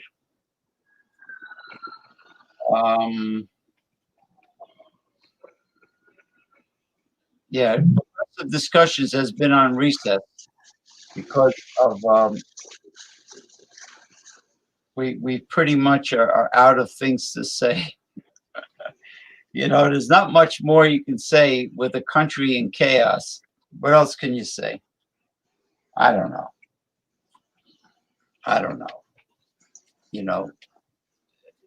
We're being lied to by our elected so-called public servants, career politicians. We're lied to by the media. People keep flip-flopping on the issues. It's like, it's time for a little hiatus with progressive discussions, even though I do miss having the tarot card readings. I still have the copper divining rods. I still can do that. Do a little politics, do a little red pill, alpha male talk. The link is right in, by the way, to alpha male, right in the description. You want to be a member of. The only thing is, myself, Ronnie Simpson, we meant to do a pro wrestling talk show for a long time, and we never got around to it. So we got around to it. So, we did it tonight. It's Saturday night. I normally don't do shows on Saturday night, but it just happened. He asked me, "You want to go live?" I said, "Oh, okay." And here we are, Sensational Saturdays.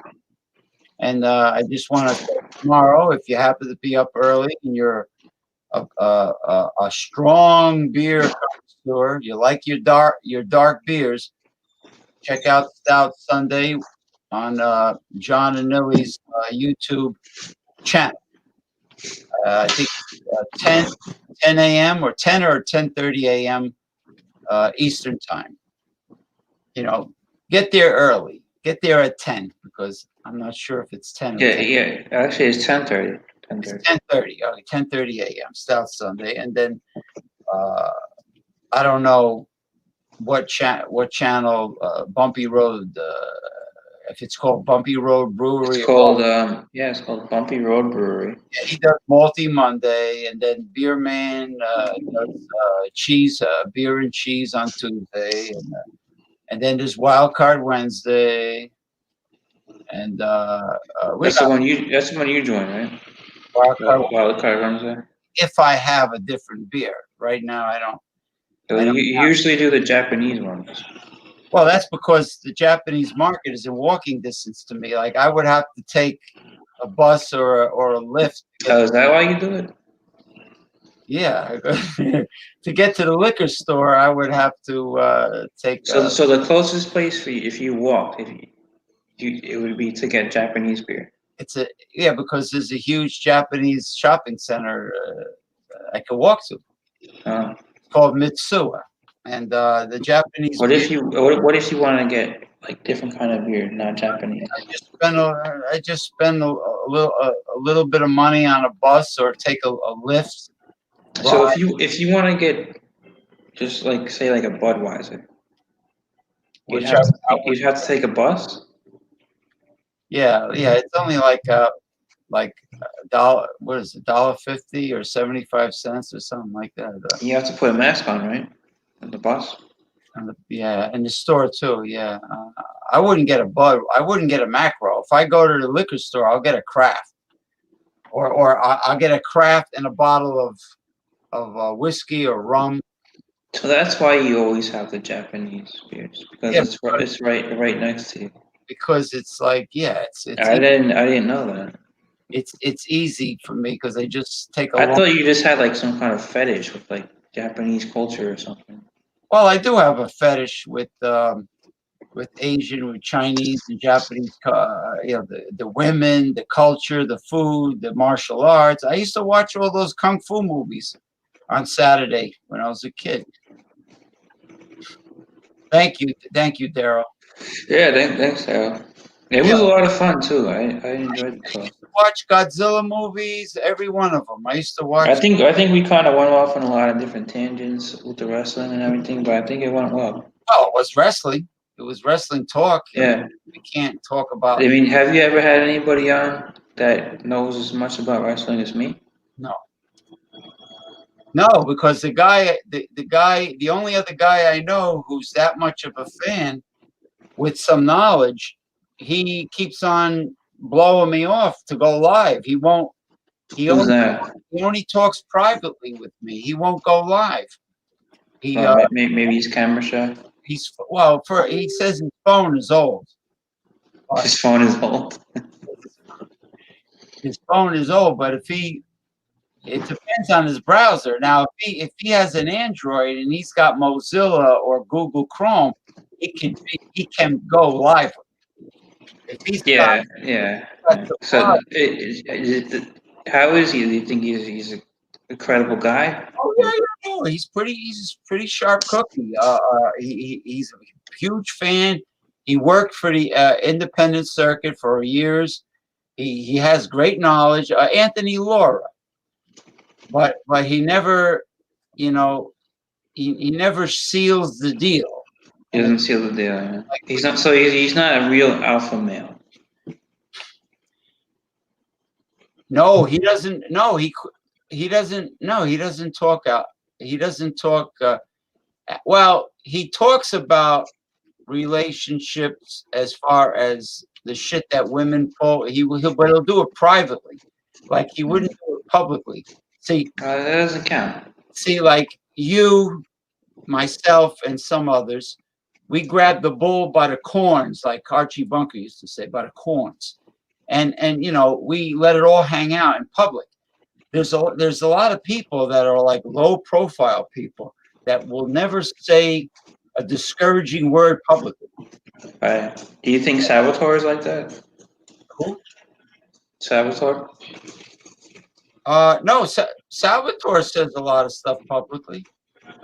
Oh no, Salvatore's no, he posts publicly. I've listened to his voice messages that he leaves. He sounds like a really cool guy. No, he came to my house and gave me a whole sack of the best coffee I ever had in my life. He distributes and sells imported coffee like cafes. Oh yeah, he does. Yeah, he's very. I guess he's connected to the food service industry. What kind of pipe tobacco you got there? It's grade A. Captain Black, never a bite in a bowl full. Captain Green. Captain Green. Remember Billy? No, you're too young for that. Billy Martin managed the Yankees. He used to advertise for Captain Black. Oh really? Manager Billy Martin. Do you like the Yankees? I like them when they do their job and live up to their high salaries. The way I grew up, I always hated the Yankees. My whole family were always Mets fans. I like the Red Sox. You like the Red Sox? No, the Yankees. I think that what's his name? Brian Cashman. How the hell do you like the Red Sox? The Cashman, man. What's with? Well, I guess you're not really a New Yorker. You're from New Jersey. Well, they're all like it's almost like an all-star team when you look at the Yankees. They're all high-paid stars. Well, that's why I never liked them, but I like the Mets. Why? I don't like the fucking Red Sox. You know who used to be one of my customers when he was a Met? Mike Piazza. Really? Yeah, yeah. He was a catcher, right? I have Mike Piazza's um, original baseball card when he first joined the Mets, Yeah, he came and from I had and he came from Dodgers. he came from the Dodgers, but before he was with the Dodgers, he was briefly with the Marlins. Briefly. And I also have his card when he was with the Marlins, which is worth a good amount of money now. Yeah. Well, Tommy Lasorda and Mike Piazza are both from the same region of Pennsylvania. And Tommy Lasorda, of course, managed the Dodgers for forever. And I took a liking to him, and he gave him a push. Gave him a push. So you like the Red Sox? You're saying? Well, I watched the Yankees, the Red Sox, when the Orioles when the Orioles. Why don't you like the Mets? I'm not a National League person. Okay. That's all. I mean, I was not originally a National or an American League person. I grew up as a Mets fan, but when I moved to the Tampa Bay area, I quickly became a Rays fan because they are a big rival of the Yankees, and I always hated the Yankees. Yeah, the Rays are they American League East or did they? Yeah, American League East, yeah. So is the Toronto Blue Jays. They're American. Yeah. And the Toronto Blue Jays have their spring training in the town right next to me. And so do the Yankees. And the Yankees have their spring training in Tampa, so which is very close to me as well. And now when they say Grapefruit League, And the Phillies have their spring training right here in Clearwater. Since 1947, they've had their spring training in Clearwater. So in this area, this local area, there's a lot of spring training baseball going on. now some of the teams go to Arizona. I think they call it Yeah, they either go to Florida or they go to Arizona. Grapefruit League. Is that what they call the Yeah, Grapefruit? Yep. Yeah, actually, George Steinbrenner used to have a beach house, a mansion or something in Tampa. The field in Tampa where the Yankees have their spring training is called George Steinbrenner Field. Yeah. A friend of mine. I think it was Steinbrenner. I think is from Tampa. I think that's why he has that connection. Is that right? Well, I know the family was in the shipbuilding business in Cleveland. I don't know why Cleveland, Lake Erie. I don't know why anybody would build ships on Lake Erie, but well, why wouldn't you? Back in the day, there was probably big money. building. Why do you think they decided to build ships on Lake Erie? Lake Erie is the birthplace of interstate commerce in the United States. Did you know that?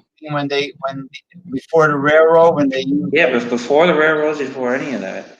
so that's why most major cities are built on waterways, right? Of course, yeah. Rivers, like if you look at every major city, there's always like a river. Yeah.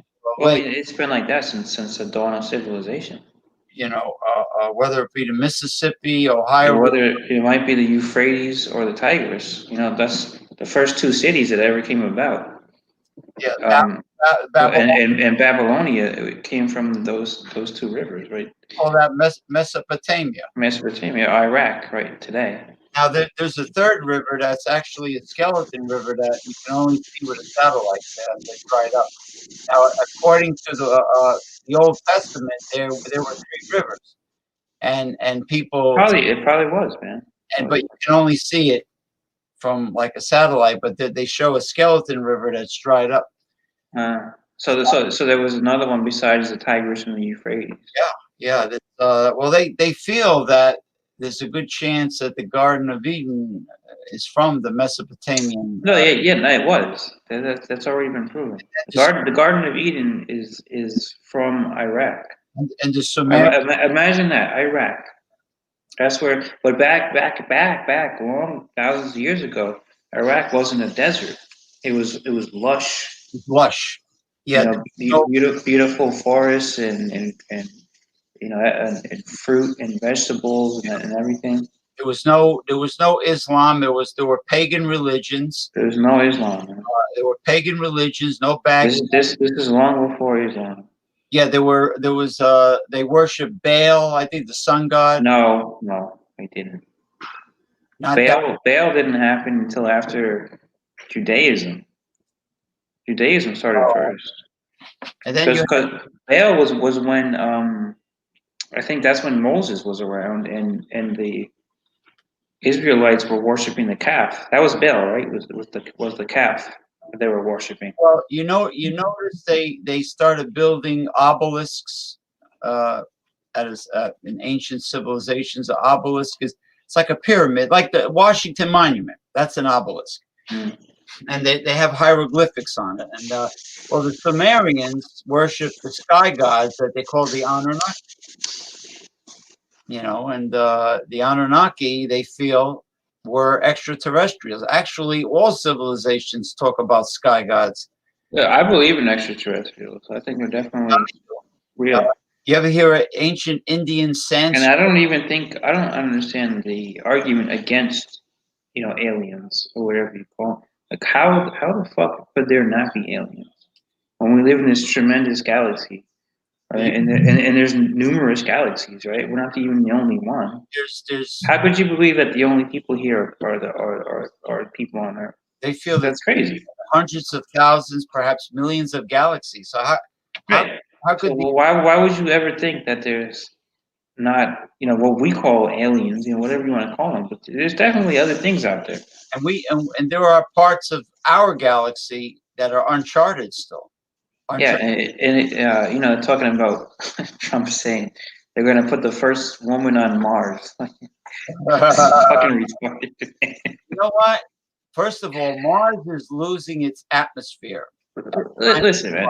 Who even cares about Mars? Why do we have to go to Mars? Why in order to do anything with Mars, they would have to terraform Mars. We don't have to go to Mars. Mars can come to us. There's nobody on Mars, first of all. There's no aliens there. There might be aliens on Jupiter, though, right? No, Jupiter's a giant gas. So which planet do you think the aliens would come from? They have to be planets that are in the so-called Goldilocks zone, not too close to a sun or a star, not too far away. It would have to have water to support life. There's not many planets. I mean, there might be many planets in the universe like that, but as we know of, the planets in our galaxy are not livable. You can't live on a gas giant. Mars has hardly any atmosphere at all, and they want to build. Well, there's a lot more though. What about the other ones? What about Venus? Venus and Mercury are too freaking hot. They are super duper hot. But okay, so too hot for us. But what if they have a race of aliens that are accustomed to living in a hot atmosphere? They might live there. That's a possibility. Well, look at it this way. You brought up a very good point. Just in the depths of the deepest parts of our ocean, there are sea creatures right are thriving where humans would be crushed. Right, of course. By the pressure. We would be literally crushed like a beer can. Okay, and there are creatures thriving their whole existence. So if that is possible, yeah, why not a certain form of life living on a planet in an atmosphere that would not be. They can be called the fire people if it's so hot. Very, very good point.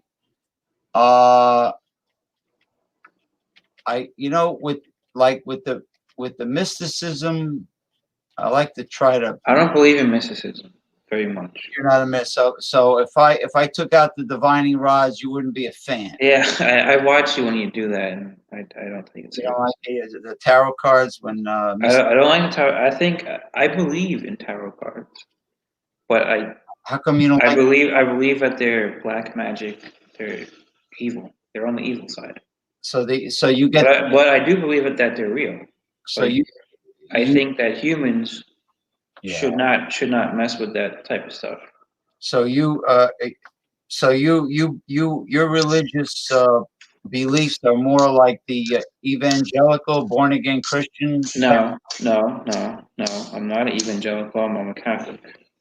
Okay, now the divining rods. Do they give you the willies that you get uneasy with? No, them? I mean honestly, the rod thing I think is kind of silly. But what you're talking about besides the rods, I do believe in that kind of stuff. The tarot cards and Yeah. did you ever see when I opened up? I used to have an app on my phone. It was a ghost hunting tool like they have on the Yeah, go. you showed me. You showed me. Remember when Eric was here? Yeah, and I had an aggressive. That was the first time. The second time there was an aggressive negative entity saying very negative things on the app. So Yeah, I mean, I believe in ghosts, man. yeah, so For sure. I I definitely do. I don't think you can find ghosts from just like some silly machine that you bought on the internet or something. You know, well, it takes something like real that you have to be able it, to find ghosts. it was based on the electromagnetic equipment they use on the Ghost Adventures. And the Ghost Adventures, I think, is a little bit. It's just like a show they put on because they want to get people to watch. I don't really believe in that too much. You think some of it might be? I think a lot of it might be a sham It might be. on Ghost Hunters. You know what I think might be staged? Remember that show on True TV called Hardcore Porn up in Michigan, the porn Mm. shop where people would come in. Oh, yeah. They would start fights with them, and Yeah, I don't really care a lot about TV, like especially the reality shows. If it's called reality, it's most likely fake. now the exorcisms are real. I used to talk to on Twitter all the time. Exorcist Bishop Brian from the Ghost Adventures, and he gets called in as the last. But they don't put it on TV. The real stuff they don't put on TV. No. They show his exorcisms on that show, in its entirety. Oh yeah, where the people are like, you could see they're like talking in a different voice, and they got superhuman strength. And look, unfortunately, there are kids out there or college students that are dabbling in black magic just for fun, to have kicks, and they're trying to conjure things just so they can have fun by getting scared. But what they're doing is they're opening up portals, Hmm. and the Catholic priests believe it. They're opening up portals where negative or evil entities are able to enter our world from the portals. Yeah, And they don't I believe that. I believe that. they don't know how to close the portal, and that's what happens with Ouija boards. Right. So where did the Ouija board come from originally? Well, a Ouija board is a patented name that happened during the Victorian era by a man who sold the idea to a toy company. But the board is called a talking board or a spirit board, and it's ancient. It goes way back. Now, the problem with the Ouija board is, of course, you don't know who you communicate with. Now, at the end, you're supposed to say goodbye. There's a reason why there's a goodbye at the bottom of the board. Hmm. That closes the portal. Well, that was in a movie. Yeah, They said that in the movie. right. It's true. That's why. Which one was it? Do you remember? Was it Amityville Horror? Yeah, it might have been. Yeah. Amityville Horror. I grew up on Long Island. Amityville is a town on Long Island. Yes, it is. And I think that house is still nobody is living there. It's just, No, Nobody lives there, and it's gated off, and they won't allow anybody to come take pictures or anything. It has security there. You can't trespass. No pictures. But you could take a picture from outside the gate, but you can't. You can't Oh, get too close. hey, speaking of the Amityville house, you notice that Zach Bagans and his crew never did a show there? Who's Zach Bagans? Ghost Adventures crew. They never investigated the Amityville house. Well, they probably can't. They won't let him in there. Interesting. It's interesting how they won't let paranormal investigators check verify. Because maybe they know that these paranormal investigators are going to find some bad shit over there, and they don't want to do it. They don't want to even allow it at all. Well, you know what happened? Zach Bagans, when he first started the show, he locked himself alone in this house in Iowa or Indiana. It was called the Demon House, and there was a demonic entity in there, and he was by himself, and the demon attacked him and caused him permanent damage to his eyesight. That's why Zach Bagans wears those crazy looking big glasses, those eyeglasses, because things were banging around, moving around. Like the kind of. Now, James, do you know about the lunatic asylums on Long Island? Yeah, some people died in those lunatic asylums. Well, a lot of people died, but there's three that were huge in the first half of the 20th century. Three within a pretty close radius in these three towns encompassed the biggest lunatic asylums in the entire world. And they're very much haunted, right? Oh yeah, they're haunted for sure. A lot of the ghost hunter people kind of like not necessarily like the mainstream ones, but I guess guys who do like YouTube videos and stuff, they go over there and look around. Yeah, and I bet they get a lot of voices on their Yeah, they do. They do. that they're on their electronic devices. Yeah, there's a lot of evil things that happen on those grounds, and those spirits stuck around. Yeah. Well, you know how you could tell an evil entity is like when the kid wakes up and there's three deep scratches that across his back. Like where you're physically attacked, and they Mm. and poltergeists and demons can physically attack. Shadow people. Amy Allen on the Dead Files, they asked her, "What are shadow people demons?" And she says, "No, I think they're aliens coming from another dimension." What do you think about the giants? Do you think there used to be giants, like they say in the Bible? Yeah. What happened? The Book of Enoch was mysteriously not added to the Bible, and fallen angels, demons, supposedly had sex with mortal women, and they gave birth to these evil giants. And they've been finding. No, no, no, no.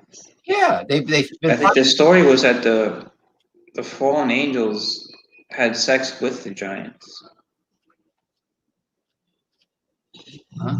The giants were humans, but they were just really, really big humans. And then there was angels that came down and had sex with the giants. So the giants were not offspring of. No, no, they weren't the offspring. Yeah, They actually existed already. and they've been finding these skeletons of real giants. They've been finding them like worldwide.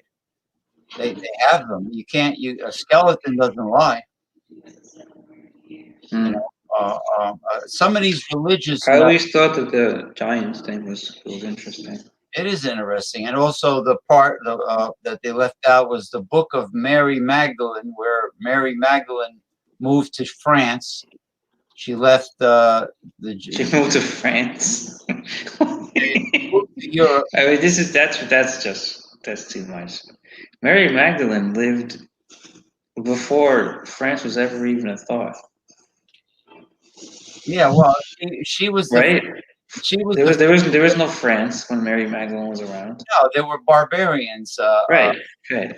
Yeah, Mary Magdalene was the first to see Jesus resurrected. Right, yeah. She was the only one that She believed. went to go visit him in the grave, Yeah, and then she saw that he was risen up. She saw the she, ghost. she was the only one that really believed in what Jesus said. While So who says that she went to France? What the hell is that well, story? one of these shows and history. Well, the area they feel that They're counting on people who don't know anything about history at all. Mary Magdalene was Jesus's girlfriend, and she had Oh children. yeah, I've heard that before. Had children. That's what the Da Vinci Code was based on. Right. That there's a bloodline, a holy Yeah, blood. yeah. There's a bloodline, and then yeah. Right, and But I never heard that Mary Magdalene herself went to France. That's a new one. with Joseph. Yeah, what? Yeah, Joseph. With Joseph. Wait a minute. Joseph got divorced from Mary. Joseph fooled around. And then he went to France. Oh my God! Yeah, the Mary Magdalene in the movie was a very good-looking girl. She was very pretty, but in reality, it was like when I watched Oh, that's like the McEnany, right? It's like when I watched the movie on Netflix about Celia Cruz. The actress was beautiful, but the real Celia Cruz was very unattractive. Volume What's up? Problizes. Mike, where'd you go? Went over to Brandon and Trish. They were Okay. doing a show. Did you have a Halloween costume on? Yeah, that show lasted a while. Did you have a Halloween costume? Sunglasses. Sunglasses. They let you on with that? What's that? They let you on? Yeah, I guess they were patient. Because they were saying that you had to have a Halloween costume to join. Oh, I had sunglasses. But I'm saying that's not really a costume. Sunglasses. It's not a costume. It isn't a costume, Mike. It's not a costume. Yeah, but if you had like a Terminator accent, like yes, or they know that they will fire their Russian missiles over here. Who else was there? Thrash Metal? Thrash Metal was there. Fuck yeah. No. Or Thrash Metal. Yeah, I thought you meant Thomas Metal. Thrash Metal was there. Thomas Metal? Thomas. Like Thomas the Tank Engine? And then Drunken One was there, and Miscellaneous Magnet Days was there. Kyle was there for a while. See who else was there. Sounds like a lot of fun. It was a hard sounds like something I wouldn't want to take part in. Maybe I'd sounds like something I'd rather talk wrestling with James. Mr.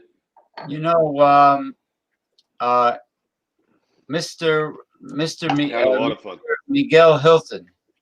If you wanna sink your teeth into alpha male, red pill, and also political and also mysticism, I might be doing a show later tomorrow night. Cool. Yeah. If you want, am I not invited to that one? Yeah, you want to sink your teeth. Yeah, you were talking to me, but you didn't talk to Ronnie about it. Why did you tell Mike? You didn't tell me. No, now it's the first time I'm telling him. Now I'm telling you. If you're interested, both of you guys, Right. because he likes red pill. Who, Mike? Mike, yeah, he likes red pill. Well, what is the red pill? Red pill just means it's the truth, right? Male rights activism. Red pill is just a saying for the truth. When you're saying somebody's being exposed to the truth, you're saying that they're taking the red pill. Yeah. That's what it means. Men going MGTOW, men going their own way. It's not really about men. Well, it probably originated, like you said, the term red pill. it probably originated like you said. Like in other words, if somebody talks about how men get screwed when if they get a divorce and there's a house and there's Well, if that's the truth, then yeah, then that's a red pill. men get screwed. Well, they do get screwed. Yeah, and they do. They do. I mean, my friend Brian, when he got divorced, his wife went to the courthouse with her boyfriend, which she shouldn't have done, and the judge told her. She went to the courthouse trying to get $180 a week for one little girl. What me and my sister didn't Dang, even. do you think that's a lot? You're damn right, it's a hundred. I mean, I have at my job. I'm an accountant, and I've seen plenty of guys who big bucks guys who really get screwed over with that. Well, 180 bucks a week is well nothing. then What's American kids are spoiled and coddled. That's all I got. what does an accountant do? I'm kind of I've always been aware of it, but I've never known what an accountant. It's like somebody who takes care of records, right? Bookkeeping. It's a computer. Yeah, I mean that's the first part, and then basically the last part is trying to get people to pay the least amount of taxes as legally possible. Oh, okay. All right. So yeah, so you're trying to basically you're working to help out the small businesses What's wrong? Did and you work and, at and, and H&R then Block? and then the owners of the small businesses. Did you work at H&R Block, or do you work at? Nah, I didn't work at H&R. I just work for small accounting firms. Oh, cool. You like to keep it small. Yeah, I think it was small. Yeah, more intimate. Yeah. I like bigger. It just means I don't know. People already know what they're doing, so I prefer bigger Yeah, companies just because bigger it's is probably better. not as good these days. No, it's not better. Yeah. It's not good because the bigger it is, the more Corona type regulations you're gonna have to deal with. Oh, right. I had a situation at work where um okay, so you're not supposed to be too close toward women, right? Uh, Hmm. but what if they touch you? And I said something like, "Hey, Well, don't is touch there me." any protocol for that? I don't know. I don't know. For men, it is. For men, there is. But a woman touched me one time, and I said to her, "Hey, come on, Did you like man." it? No, because it was work, and it's just I couldn't do that. So what makes you think you can do it? So you, so But you that have became you, this you whole have huge thing. you have a lawsuit there, Mike. You ever seen the movie Philadelphia? You ever seen No, Philadelphia? no. Yeah, I'm not gonna do that. I just wish that there weren't any double standards in society where somebody can't do all this stuff, but that same person talking about that can do all these things. It's just that doesn't really make much sense. Hmm. Um, and now, Well, there's a lot of things that don't make sense. what does make sense? Shit. We're Yeah, in I mean, I the would say year probably of the majority of our life doesn't make sense, these days. yeah, we're in the year of nothing makes sense, dude. It's like we're in So the if you stupid if year. you're talking about something making sense, Well, yeah, just let's end the stupid year. Let's end the capital S, capital Y. Let's end the stupid year. well, no, Okay, it's not that easy. You're not just gonna end the year and it's expect becoming. expect expect things are gonna change. It's gonna This become this a is second. this is the new normal. Stupid thing. How long do you asked me last time? This time I'm asking I you. did. How I long do I, you? I asked you. Right? You How said long like do you? you said what do you say, a year? Well, I'm not gonna give it a timeline. I'm gonna say this is not gonna end. It's gonna go on and on and on. And when people say they want to go back to normal, that's never ever going to happen. Ever. They're not. They're never. They'll never allow that. But what we still say is normal is never going to happen ever again. gosh. It's just before you could go bar hopping and not give it. I mean, yeah, if you acted like an idiot, then that would be something to reflect on. But you could go bar hopping and not give it much thought. Now And the things are thing just. is that new normal, once everybody accepts it, it comes with a lot more than just coronavirus. It comes with all kinds of other things. They So want to even completely revamp society. That's yeah, that's what the new normal is. yeah, it's like I do agree with Fox News on one thing, just Democrats canceling America. I actually can really I understand mean, them on that. so cancel America? Yeah, it's just everything just getting completely overturned. Everything that you know and hold dear to your And then you soul have is you have just a guy completely. that's running for president that kind of openly advocates this cancel America. I don't. But he doesn't really say, he doesn't just come out and No, say that. He doesn't no, come out and I'm say not that. buying. But you can kind of get that idea from his so-called campaign. He doesn't even have a campaign. Well, maybe he's just pissed off. He's pissed off, and he wishes that people would listen. And no matter how many times he says it, people will still refuse to accept that um, we don't do more lockdown, So and the you're saying coronavirus you overtakes think us. Joe Biden is pissed off? He's pissed Hell off. yeah, I think he's pissed off. Yeah, why do you You think he's think Joe running, man? Biden is pissed off? Why do you think he's running, man? You Anybody don't who's running think for president is millions and pissed off. millions of Americans are pissed off? That's what he's trying to channel. But I'm talking about the millions of Americans who are not pissed off, who are going about this like it's any other day. And it's like, What no, millions of no, Americans are not pissed off? just people who don't. Now, there are two types of people who are I against think it. I just want everybody to say, is pissed off, Mike. sure, but there are two people who are against. There are two types of people who are against the situation. One are the people who are aware of it, but who still follow the rules, but still have a lot to say about it. And then and I can feel those people a little bit more. But now you also have the freedomers who are aware of it, but just choose not to do anything. Chris Cuomo calls them Americans. Americans.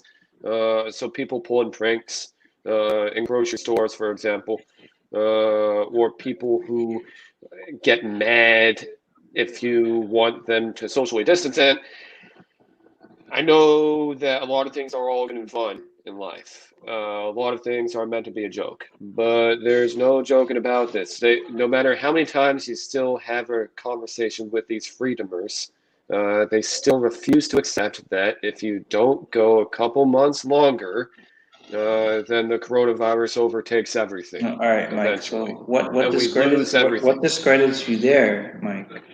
What? Well, I don't understand what. Is that you're saying people who don't want to go a couple of Follow the months rules. longer. So a couple of months is 2 months. So that's at the end of December. Do you think if people put a mask on and do all these things for 2 months until December, you think it's going to stop? It's not going to stop at that time. Well, Well, I it think what I stopped know is that it's going to be a dark winter. This is going to be a really But dark no, winter. you just said if people would just give it a couple of months. So do you really But think that, that's or the do you thing. not think that? it stopped in But Asian a lot of countries. people won't. Go ahead, James. It stopped in the Asian countries. What's that? What are you talking about? They follow the rules. The COVID-19 numbers are way down. They dwindled. All They right, who cares? Mike is saying they follow the rules. give it 2 months. 2 months. If you did this for at least 3 months, Mike, we've already done it. We've done it for 7 months. yeah, but then you also had all these people who were not following guidelines. Even I struggle with it sometimes, but you had people not making mistakes with No, guidelines, but a openly lot of people were disregarding doing it. A lot of people guidelines. were doing it All the Why? Karens. for 7 whole months. This has been going on and affecting people's lives. Now the people down south were not complying. No, people down south comply, man. I mean, here they're doing it. You got people wearing a mask in a car. I see it all the time. Oh, I don't And know if that's. I live in the south. Well, apparently the media only shows people in the south protesting with no mask, going to Donald Trump Well, rallies. yeah, if you're watching the news, obviously it's You fake. Donald Trump calls it fake news, but he's know, right. you got all the rednecks that go to the Trump rallies, and they're all together, huddled. Yeah, yeah, right. They do that. They do that. They do that. But so what? It's time for a stout, Well, fellas. the Let's do a stout. rednecks that do that should get the National Guard and the federal. Listen, I think if Trump went to Long Island and he held a rally, there would be a bunch of people going around and with no mask and getting, and all this stuff. But he doesn't go to Long Island because he's gonna lose New York, and he knows that. New York is always going to go Democrat, but that's because of the people in the city. New York is not really a Democrat state for the most No. part. Long Island is for the most part Republican. Upstate New York is Republican. It's the people in the city. You have Oh, cities that are But Democrat, and then you have there's such a everywhere else. huge population in the city that it cancels out the whole state. So the whole this always happens every single time. It's always Democrat. So that's why Trump doesn't go to he doesn't take Air Force One and land in some place in Long No. Island, and he doesn't hold a rally because he knows he's going to lose that state. So he's not bothering with it. But he comes to Florida, and he has Ronnie, about 4 rallies a week over here. Ronnie, Trump does not care what just like Obama didn't care what some yo in Arkansas thought about him. I'm doesn't saying he care cares about about his what campaign. He some cares yo about in New winning. York thinks about He him. wants to Cowboy. win. I'm not saying he cares about anybody, but I'm saying he does want to win, right? He wants to win re-election.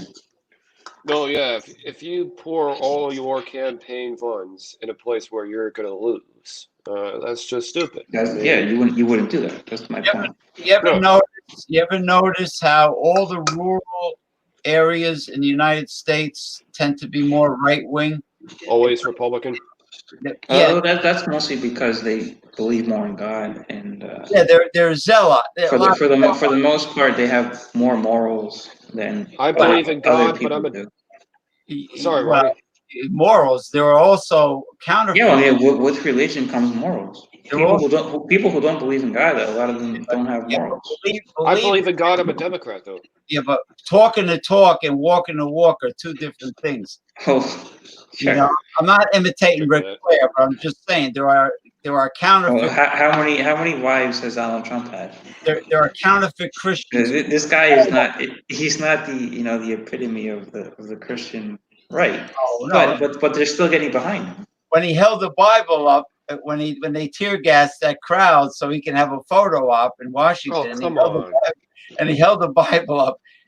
He doesn't know. But he's against abortion, right? Which is the No, he's not. big thing with a lot of No, he's the not. Christian right. He's against abortion. He is. not. A fertilized egg is no more a baby than an acorn is an oak tree. All right, so let's not get into all that. But I'm just saying, Trump is against abortion. Well, they're against Planned Parenthood, the Republicans usually, against abortion. Yeah. Don't you think that a lot of these guys in the And Republican Party who tell women that what to do stance. is because they always get rejected by women in the first place? No, I Women don't think reject that's them, it, Mike. which Mike, is why I they don't tell think that's it. women I what to don't do think all the so. time. Well, I don't think so. you remember that crazy? I really don't think so. Remember that crazy right-wing young female from Delaware? Well, all right. So James, who were we talking about when we first started the show? The McEnany, right? Oh yeah, So who hired her? Who hired her? Trump hired her, Trump? right? Yeah, I would hire her too. Yeah, but she agrees with everything Trump fucking says. Then I fire her. Why? When would you fire her? If she had an attitude with me, then I Oh, I don't think she does have an attitude. She seems very loyal. She was very nice and did her job. And you know what? And she's not even really a bitch about it at all. Not really, no. no, She just agrees with everything Trump says or does. She defends everything Trump says or does. But she does a good job of it. Kellyanne Conway was a bitch to everybody. Wasn't she from CNN? No. So here Trump is riling everybody from CNN, but he hires somebody who was on CNN to fix his fledgling campaign. at that point in 2016. He actually hired somebody from fucking CNN, even though he was riling against everybody Well, from CNN. don't make sense out of what Donald Trump does or says. That's a cartoon.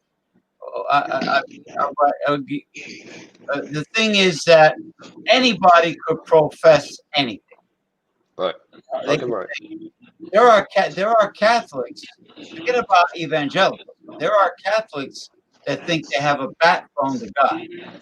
Believe me, I know every church I ever been in. There are people that think they have a backbone. Why do they touch Well, other okay, people's legs? maybe priests do, Well, they have authority. Represent. or I'm not talking bishops. about Bishops do. the priests were always very, very nice. Anytime I had to talk with them, they Yeah. were very nice. I'm talking Yep. about parishioners. There are some sanctimonious, self-righteous, Well, they're wrong. and we're talking about human nature now. Just like there are self-righteous people in the beer and booze community. It's the Who? same- Eric?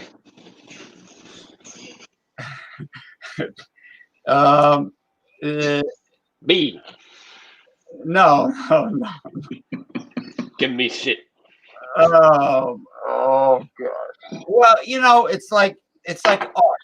It's like art. It's subjective, right? It's like your taste buds when you sip a bourbon and you start detecting all these flavors, and somebody else drinks the same I bourbon. don't think I don't think Ron is sanctimonious. No, I didn't I'm say. gonna tell you right now, man. No, I didn't say Ron said. He's just a practicing Catholic, and he doesn't like to use curse words. I didn't say he was sanctimonious. I did not say Ron was anything. I said actually Ron is he's quite a gentleman when he does his shows. Yeah. He is. He really is. He gives certain uh, courtesy He to gives everybody a chance. everybody gets a chance, and he even goes above He's and excellent. beyond the call of duty when it comes to being courteous. No, I never said he was sanctimonious. He just happens to be strict in his religion and morals, and he doesn't allow cursing. That's all. And in the show, you know why? Because he Because wants to get the views on the show, first of all. if he allowed cursing and debauchery or whatever, and girls lifting their t-shirts up, he wouldn't get paid by YouTube. He wouldn't get the checks. Yeah, that's true. He wouldn't be. It wouldn't But be. I think he was always kind of like that. I mean, if you go back to his old videos from 10 years ago, he wasn't getting paid at that time, and he acted the same way. Oh, so he like lived the straight and narrow path, pretty much. I mean, have you ever seen his old videos? No, but he acted the Yeah. same. Yeah, he acted Yeah, the he's same way. same guy.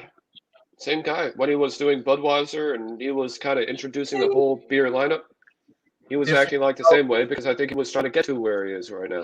strokes for different folks. I mean, that's what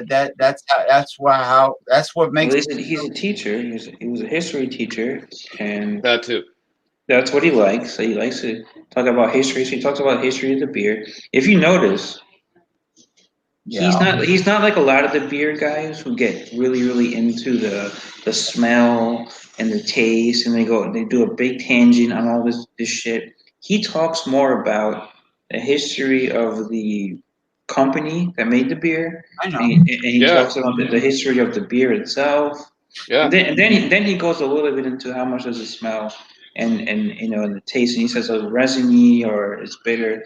But I've studied his videos and I've seen that he doesn't go too far into the aesthetics of the beer. Yeah. Where you have Beer Man or you have Eric, for example, those two guys, or even John and Nilly, where they go very far into how it smells and how it tastes That's me too. and That's things like also that. me. Well, I like talking That's also about me. history. Ron knows that.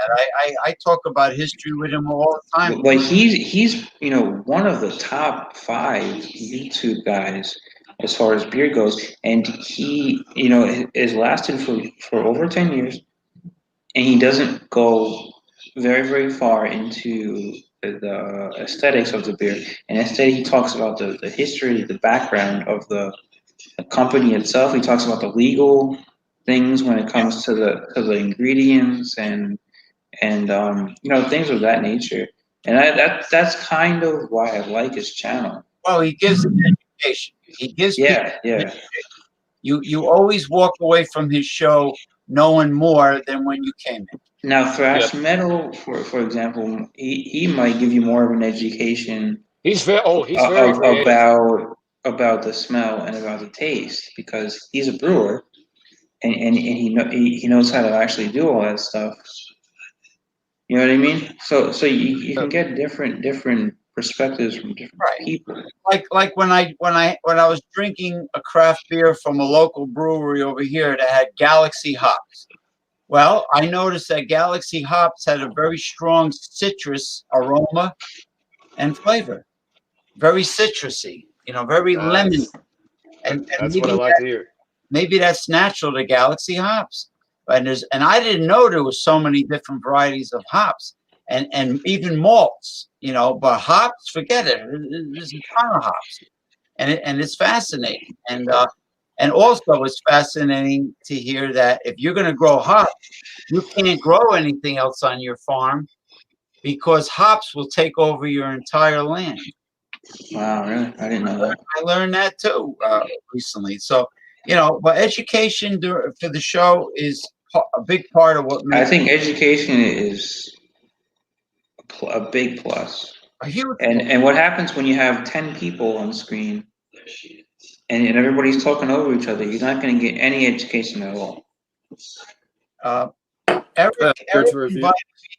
Oh, okay. Eric invited me to a show called Friday The Friday Night Throwdown. Friday Night Throwdown, where everybody was talking at the same time and drunk, and it was like all you heard was noise, and I really couldn't take tough. it. Yeah, and that's what happens every single Friday. That's just but that's what's supposed to happen. You get thrown down. Basically. Yeah, it's called Throwdown. Everybody's like, it's like it's gibberish. It sounds like, all right. Gibberish. All right, Mr. Miguel, Mr. Mike Hilton, you have a new beverage. Well, I just want to say that education is very important. Education is good for your brain. Oh hell yeah! Black is beautiful. Imperial stout. Well, it depends on the girl. Like, like if it's a Beyonce, Oh yeah, definitely. not Oprah Winfrey, who has a gorilla face. I'm always akin to Cardi B. Maybe who's some other ones, James? You mean other ones that have gorilla faces? No, you got the hot-looking ones. Yeah. Company. Who else would you say, James?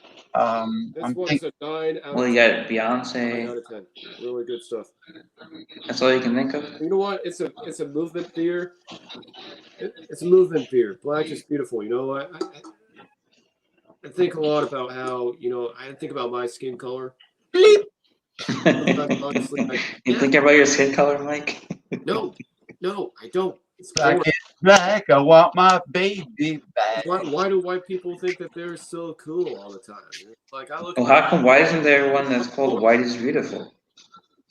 Maybe, but it's like I look at my skin color. I think it's fucking boring, and sometimes I get jealous.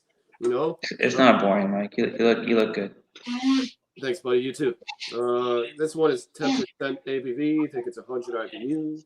100 IBUs, huh? 100 IBU stout beer. If you want to look that up. I mean, that's a lot of IBUs. Black is beautiful. Black is beautiful. Pond Farm Brewing. As a stout? That's a stout. So here's a look at the stout.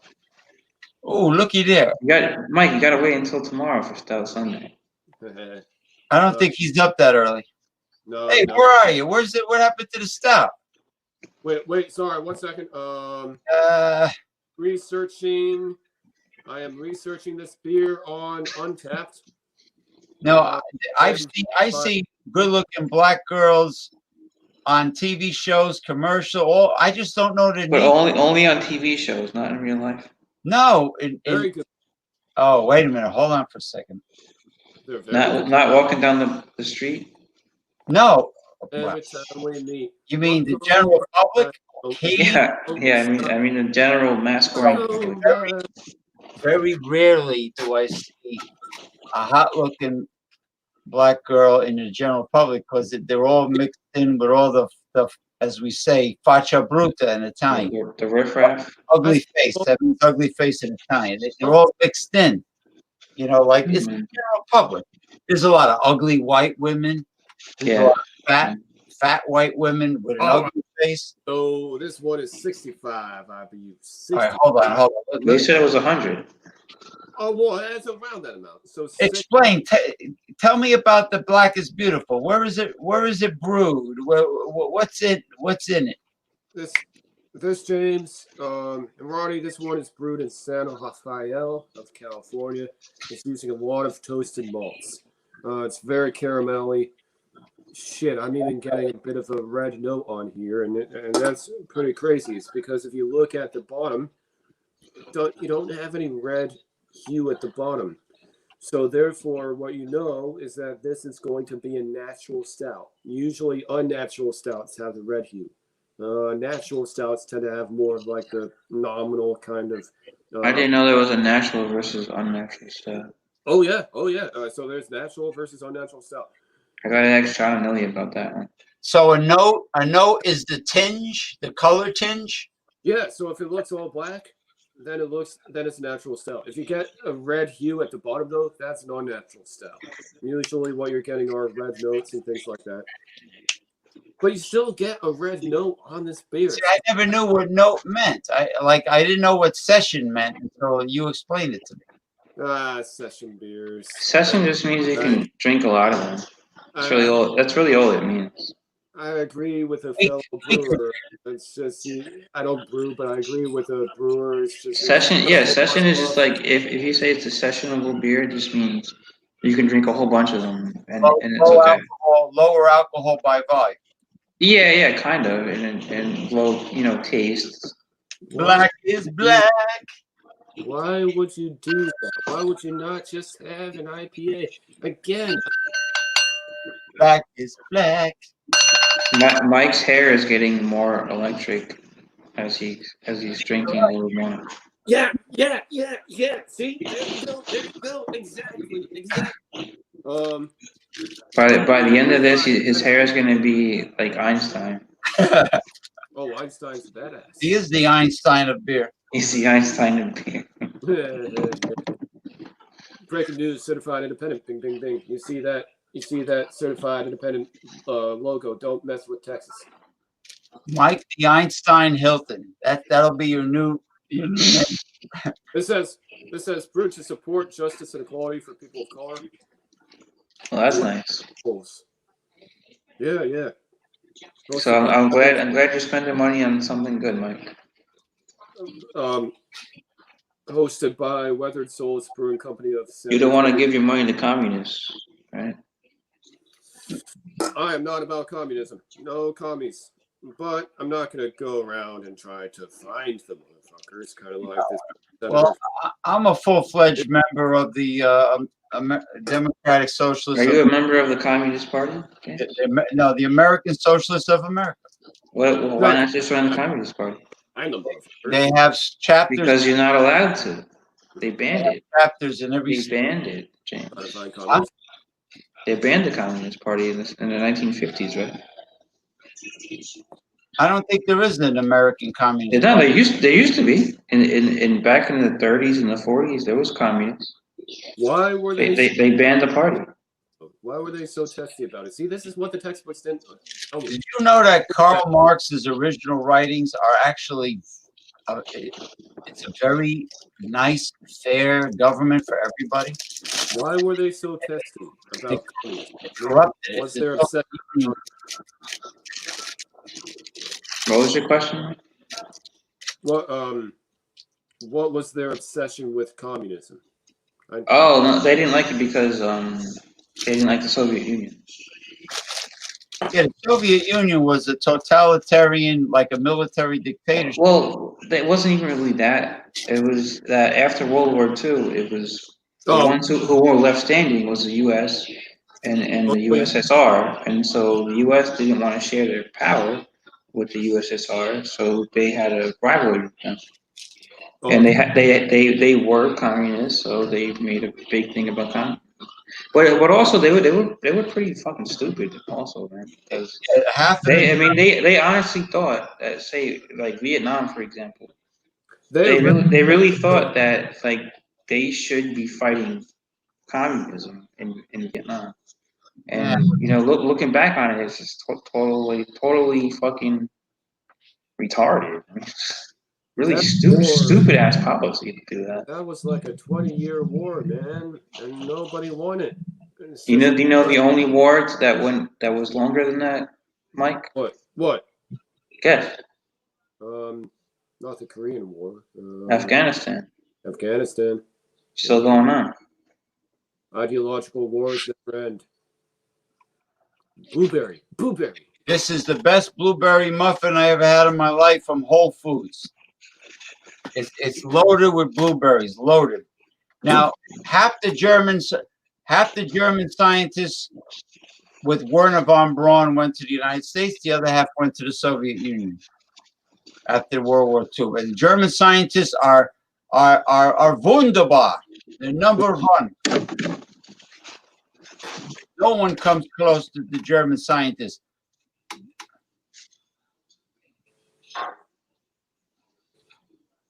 Wait, whoa!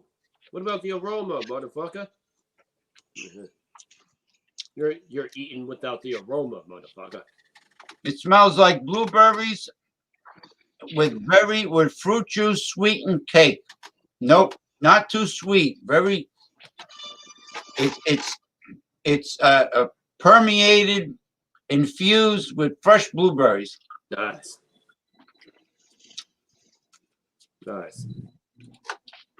Black is black. I want my baby back. Baby back ribs. Bitch. Baby back, baby back, baby back. Baby back. Bitch. You know, Applebee's had one time they had this phony all you can eat like riblets. Like Phony? What do you mean phony? now they were supposed to be a part of the rib, Yeah? but I don't think it was. I think they were just pieces of pork loin. You know, if I want ribs, I want the rib. I want the Fred Flintstone barbecued rib. I want the bone. I want to, or baby backs. I want to see the rack. Baby back. I want to see the rack. Yeah. The rack of the ribs. I don't want like when people say, "Oh, guess what's back? The McRib sandwich at McDonald's. The McRibs are you know what that? You don't know what the hell that is. That could be roadkill ground up. JD's back. Call some friends. Guess who's back? Guess who's back? You know what's bullshit? Arby's. One time I had an Arby's. Bullshit. I don't know. I just feel like that's bullshit. Yeah, definitely. I had an Arby's roast beef sandwich, and you know what it was? It was like steakum. You know that fake roast beef. What the fuck? It wasn't like the old Roy Rogers. It was like that was real roast beef. Here they are advertising it all the time. Why is it? What? Weird, man. That's weird. Yeah, and it was well done too. You know, all these freaking burgers and these corporate chains, they're all well done hamburgers. I like my meat rare. I don't like well done. In fact, as a matter of fact, I like rare. I like my meat rare. I got a defrost. I got two big frozen blocks of Black Angus ground beef from Trader Joe's, and I want to defrost one of them. You're not gonna cook them rare? Tomorrow, I'm gonna make a giant burger, and it's gonna be real bloody inside. medium rare or rare. You ever had rare steak and eggs? What? You ever had rare steak and eggs? Love that. Yes, I had that once. Rare where the steak is like crispy on the outside and red, bloody red on the inside. As he says in the movie Pulp Fiction, bloody as hell. Bloody as hell. Well, you don't want the steak to be dry. No. You want flavor. You want some flavor. Yeah, I don't want it bloody. I don't want all that cooking. Just what good is that? But It's too dry. You know, and people don't understand. If a steak doesn't have marbling of fat throughout the meat, it won't be tender. All right, guys. I'm gonna run. Okay, Chief. All right. Yeah, believe it or not, we've been doing this 3.5 hours. Damn. Believe it or not. I appreciate the wrestling talk. It was a great show, James. And I think we did a good job. Yeah. I really do. You did a good job, and you're more than welcome. If you have nothing to do tomorrow night, we're gonna sink our teeth into some male activists, red pill, and other things. The divining rods will be on. All right, so maybe I'll join. Yeah, we all. Well, and then once you do the divining rods, I'll head out. Well, stick around. A thing from the Addams family is going to be a special guest. He's going to. Oh, really? Oh, yeah, thing's going to drop in. Yeah, that's cool. He has a special guest. Now nobody's going to be playing video games, right? Because I don't like the video game stuff. No, that's not me and him. That's the guy I had a falling out with. Okay. That's the other guy.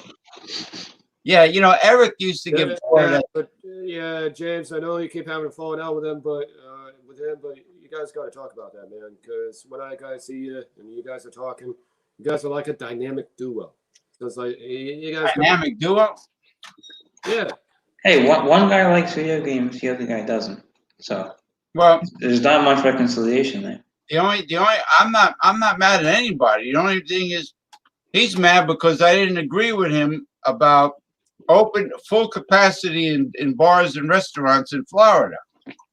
Wait, but hold on a second. Can't that just be a debate? Does it have to become a whole? Well, see, in California, I deal with a lot of people where if you do or say something that they don't like, their strategy, their kind of per diem kind of modi. It's kind of, you ever hear the silent treatment?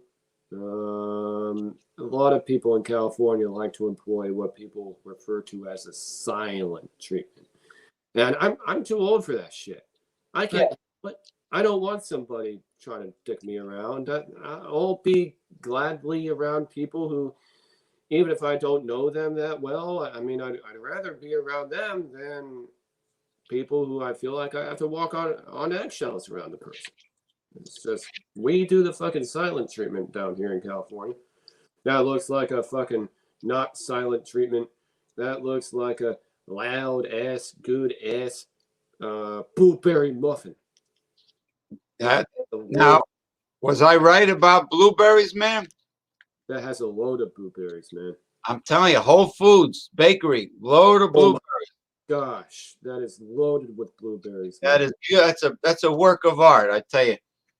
Holy crap! And then it has kind of like the cakey element to it, kind of like toward the end of the pie, right? So if the blueberries didn't get you already, it kind of has like the cakey element toward the outside, right?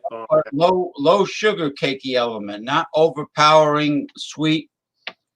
You know what it is? It's about herd immunity. It's that he believes herd immunity, forced herd immunity is the only way to get rid of the pandemic. And I agree with you that herd immunity only works when you have a lot of victims that will die. Yeah, Victims will die. it's kind of like Jeopardy, you know. But honestly, I'm not trying to play your therapist. That's what you go to a therapist for. This is where I don't agree with friends. This is what people can go to their fucking therapist for, you know. No, I'm you not a therapist. What I'm trying to say though, I think you guys really get along, man. Even though you guys have totally different views. And listen, James, if I were friends with everybody who had the same views as me all the time, I'm not trying to people explain to you now, but if I were friends with everybody who was the same as me, like I don't like when people give me the silent treatment, for example, and shit. But if I were around people who were the same as me all the time, I would. Holy crap! You can forget it. You yeah. can. What if you were dating somebody and all she said was, "Yes, Michael, you're absolutely right, 100% right. Yes, dear, I agree with. Oh, yes, dear, you're 100% right. Yes, all day and all night." That would get so boring. And you know what? People like that. And I dealt with a lot of nasty people today. There was a kid who stood next to me at my counter today, at my checkout counter. And I had to tell him to back off because already those people were being disruptive. And he stood next to yeah, he stood next to my check. And then somebody later on after that he compliments my Guinness pour, yeah, but he starts calling me kid and stuff like that. It's like, dude, shut up. So what is he? He was in your personal space. Yeah, yeah, and I feel like every time I tell somebody, hey, those guys are, I know they're trying to be cool and calm, collected individuals and everything, but they're kind of talking shit over there, and it's just a lot of people talking and starting shit every. I don't think there's anything abstract about that. It's just there's a lot of shit talk and a lot of, hey, look at me. Maybe he was gay. Maybe he was trying to rub his crotch up against you. Oh man, oh man, I don't know. I don't know if he's trying to do that. He did have a red cap on with white letters on it. Uh-oh. Yeah, so I was like, oh He man, was a magma. he looks like a MAGA. More of a maggot. Oh, maggots, yeah, I call them maggots. maggots. I think that's what people. And you know what? These people are such freedomers, man. They're always just imposing on everybody else, and it's just like again, somebody on YouTube was talking shit earlier tonight, calling me abstract. No, I'm not. I'm talking the truth. It's just what about you makes you think that you have to remind everybody about your existence all the time? Like, what is it about those people that is weak? You talk about beta behavior a lot. That is totally beta. There's people who remind you about their existence. It's like, that is very beta behavior. To say, hey, look at me over here. I can tell I'm riling you up a little bit. That is totally weak behavior, especially from men, when they constantly do that, hey, look at me thing. That's totally weak. Somebody's all, you ever see the donkey in the movie Shrek? And the donkey's cool. But the first thing the donkey does is like, hey, pick me. What? Why? And how is that abstract? It's like Middlefra was talking shit earlier, calling me abstract. It's like, no, I'm not, man. Shut up, man. Come on, man. No. Just this pandemic is bringing out a lot of bad behaviors in people, man. We gotta fucking And you end see this. when Ronnie was saying that Americans have been following the rules for months. No, they haven't been. No, they haven't. They haven't been. I'm with James on this, Ronnie. No, in case Ronnie, you're still listening. Sorry, buddy. I want to hear you out on that, but I'm with James on this one. No, they fucking They have not been. And other rules. Have you noticed, like leash laws and stuff like that? Other rules, they will get more in your face about that now. That wasn't happening before, like with leash laws and shit. Like, I wasn't dealing with that before. It's only happening now. It's only happening now. People doing things, just getting all up in your grill. That's what it's called. Nothing abstract about that. That's called getting all up in your grill. That's not abstract. That's fucking reality, dude. And I know that a lot of people, even in the craft beer community, yes, they like to try to idolize this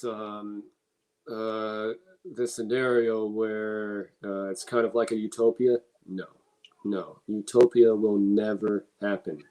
Dystopia. I feel like it's way more likely that dystopia will occur at some point than that utopia occurs at one point or another. Given the trajectory, James, that we're going on right now, I feel that, and calling people crazy, stupid, I feel like we're way more on a path easily toward a trajectory toward dystopia than utopia could ever be.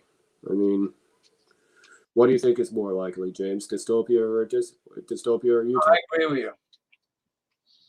I agree with you because even the top infectious disease professionals in the world have never seen anything like this virus.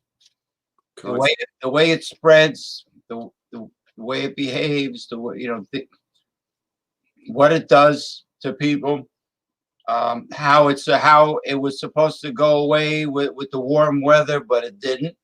No, in fact, if anything, it surged in the warm weather.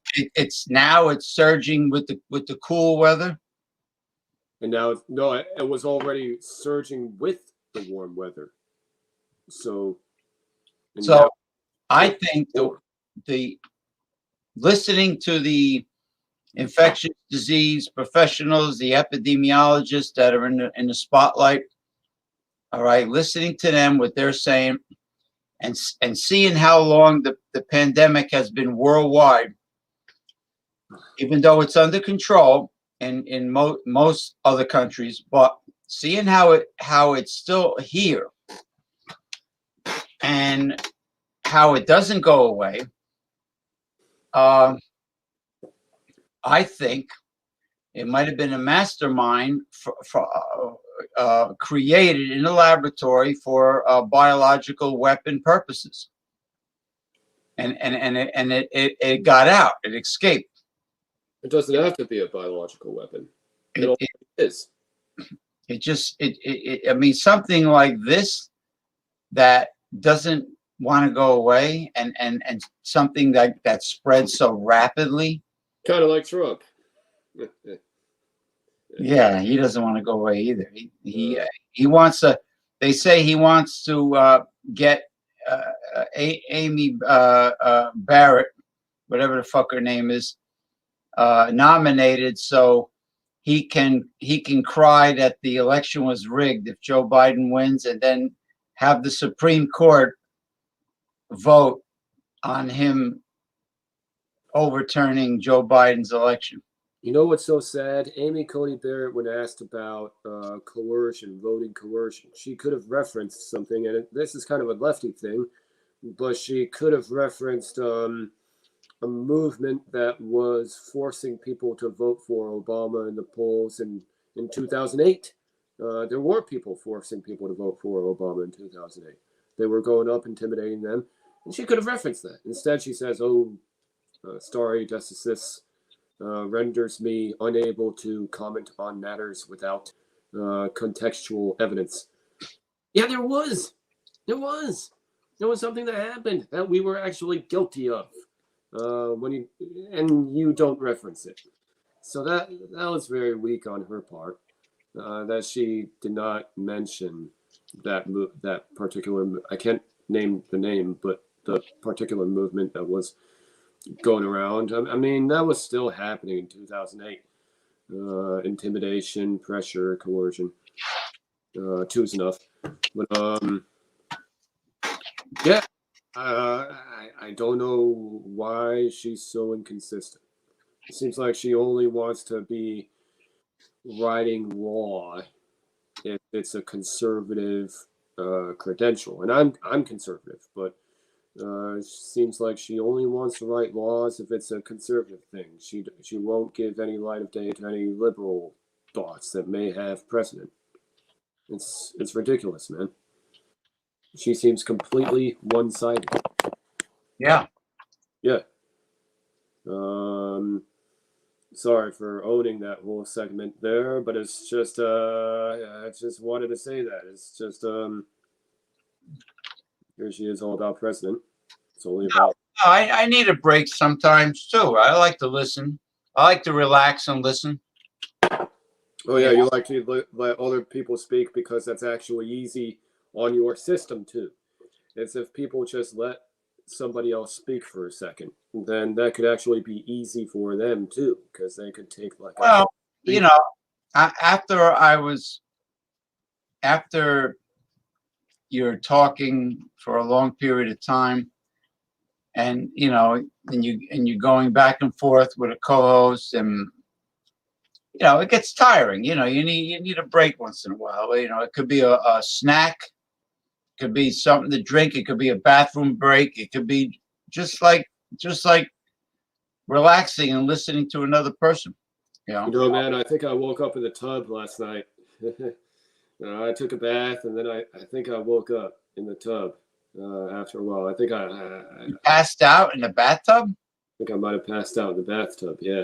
You better be careful you don't drown. No, no, none of that. Next time. What's above water? Next time, if you feel if you feel real groggy, don't go in the bath. Don't go in the shower or the bathtub. It was relaxing.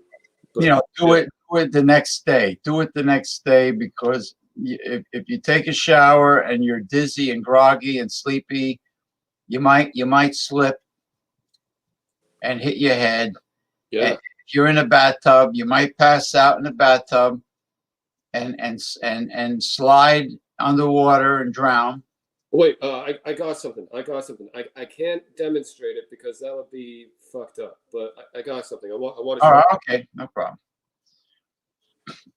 Well, thank you for viewing Sensational Saturday, folks, out there in cyberspace. I'm your host, James P.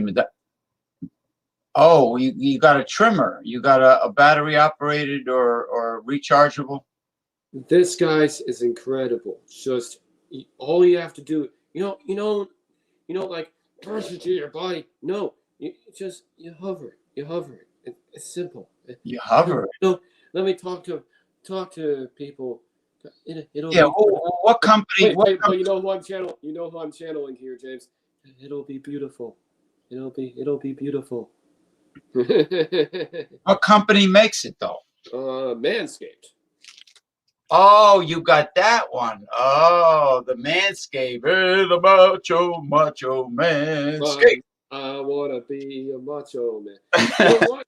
You gave me a good idea for that. Whenever I'm dealing with a wannabe alpha, now all I do is just I sing that song to myself. It's macho man. I have to deal with a lot of that in like I love the place, but I have to deal with a lot of that in the gym or sometimes a bar. Or you know what you can do? Anytime there's anytime there's some dude is defending the feminists, you can shine that blue light in their eyeballs. Yeah, that's it. You can say, you know what this is? It's called a manscape. You got to be a man before you can use a manscape.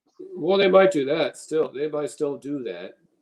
But maybe they just do it in kind of like an impository way.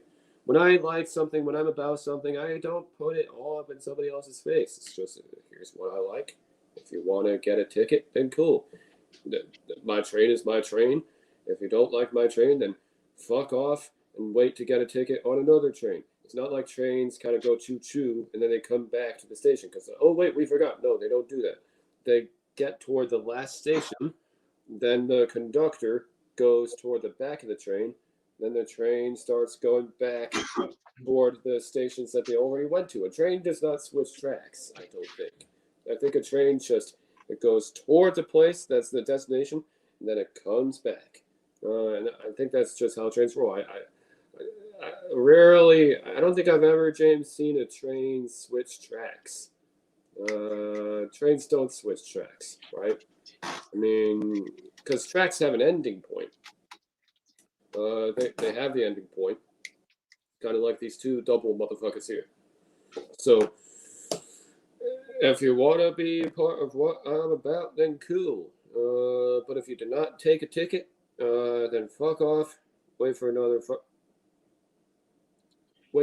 fucking train. But I want to. that Manscaped. This is 10 out of 10. So is that rechargeable, or you have to put batteries in it? It's rechargeable.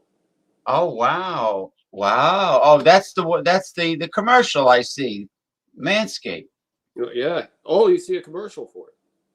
Yeah, and that cuts really, really well, huh? It does, and just you don't have to like stab yourself. No, all you do is just take this and just not on your face because that's what they have a shaver for. But yeah, it's just hair comes off. What I can say politically correct wise is yeah. By the way, if anything we James or I do on this video offends you, well, sorry, but we're drinking beer. Yeah, well, So you're gonna have to look for another video. there's no censorship on my shows anyway. Don't worry about it. No. If you're one of those silent, and here's the thing, guys. Even if you find yourself a way to participate, if you're one of those people that takes offense to everything, well, some point or another, you're probably going to impose the silent treatment on somebody. That's usually something that a lot of stupid ass, just overly liberal, nonsensical fucking people do to try to manipulate other people. I'm being silent to you right now in the hopes that you will see that I sense that you are doing something that I don't like, and that's just bullshit. But that's just manipulative crap. No. The Manscaped, this is 10 out of fucking 10. I wanted to only use this like once a week. I feel like I'm gonna use it every day, James. It's awesome. It's awesome. Get it. It's a total buy. Get this. No, Get get this. it, get it, get it. Get the Manscaped. Oh shit! Look at those. You know who that is? Who? Those are the those are the college photos of the Donald Trump's press secretary, McElhenney. What's her name again? They're kidding. What the hell's her name again? The blonde. Kayleigh McEnany. Yeah. Kelly McEnany. That's her when she was in college. Really? Wow. Yeah. This one is wow. This photo is a wow. Look at it. She's a looker. Damn. Yep. Oh, oops. Yeah. So anyway. Wow, man. Wait. Let's hold on. Let's go back to that. All right. Hold on. Let me go back. Trump does know how to get into the woman's psyche. He does know that. I don't agree with him on a whole lot, but he does know how to get into the female psyche. He does. He is an alpha male. I do think that. He's a dumb alpha male, but he's an alpha male. Well, he definitely handpicks them. Well, because he has kind of like an instinct. So he's not so great with policy, but he's fantastic with women. He's fantastic with women. He was on a date with another girl when Melania approached him. Well, he was having sex with the porn star while his wife was giving birth. Stormy Daniels. I'm sure. Hey, James, how do you think about her? Like, do you think like she's mad as hell about all that? She must be mad as fucking hell right now, dude. Oh man. Well, you ever notice? Well, I'm sure he fooled around with others, but you ever notice how angry she looks when she's walking alongside him? Oh, she won't let him touch. He won't let him hold hands with her. No, because I mean, if you're a married woman and you're going into labor, and giving birth, and then you find out your husband's cheating on you with a porno star while you're going into labor. I wouldn't let that pig try to hold hands with me. Fuck no. No, so I think it's like the marriage was allowed to continue. It was doomed from the get go. Because he's Donald Trump and he's the president. How is he sober? But here's my question, James. How is he sober this whole time while he's still pulling all this shit? Sober? I hear Donald Trump doesn't drink. Yeah, how does he not drink, but he still pulls all this shit? All this shit that I pulled. I'm not a PUA. I'm not any of that. I've done plenty of stupid things. Well, Plenty of stupid things. a man can always blame it on the booze, but in his case, there's no booze to blame it on, right? No, really, no. I wonder how he still ends up in that point without some kind of tell-all. I just don't know. But I don't know. Californians, man, what do you think about these Californians who I'm always dealing with? It's like, how they act like. Here's how they act like. Californians act like Ned Flanders. Act like Ned Flanders. They do. I don't know how to respond to that. I'm not Ned. It's just, how do you respond to that energy level? Well, Ned Flanders is kind of like a self-righteous, sanctimonious, religious nut. Probably touching people's legs in the altar. Yeah, in other words, he thinks he has a bat phone to God. He thinks he's better than, he's holier or better than other people. Everyone else is a sinner except him. Why do they act like that? This is California, but why do they act like that, man?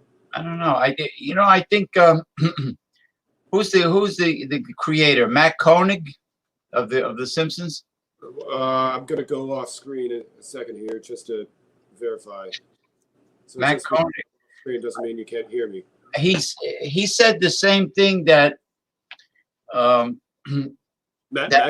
Koenig, yeah. Matt Koenig. He said the same thing that Larry David said about Seinfeld, that all the characters are from his youth, are from his all the people that were around him when he grew up, that he created every cartoon character in The Simpsons based on someone he was related to or someone he knew. And so and Larry David did the same thing with Seinfeld. Homer, Seinfeld makes sense. Homer is somebody I feel like a lot of people can relate to. I can relate to Homer. I don't think I'm Ned. I think I'm Homer. Homer. Yeah, a Homer when he got thrown out of the Frying Dutchman seafood buffet for eating everything in sight. Don't. Captain McAllister goes, he's not a human, he's a damn eating machine. He's eating the guy says he's eating the plastic lobsters. Margie Simpson? Marge? Yeah, Marge. Oh, the two sisters that are chain smokers? Yeah.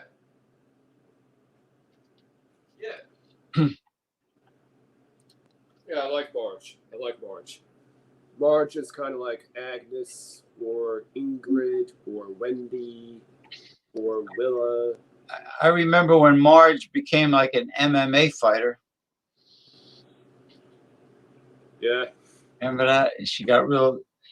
I don't know that episode. Now, Mr. Withers. Mr. Withers. Bill Withers? No, the millionaire, the one that owned the nuclear power plant. What's his name again? Oh shit! Smithers. Yeah.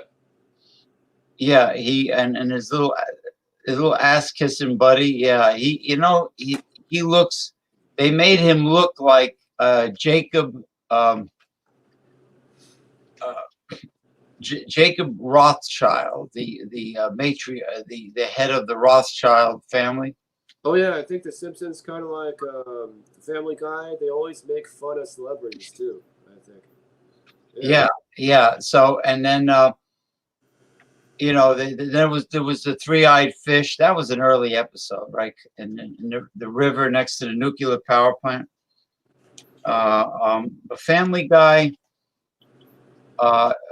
Family Guy now. Family Guy's excellent. There's no Peter Griffin. Peter Griffin.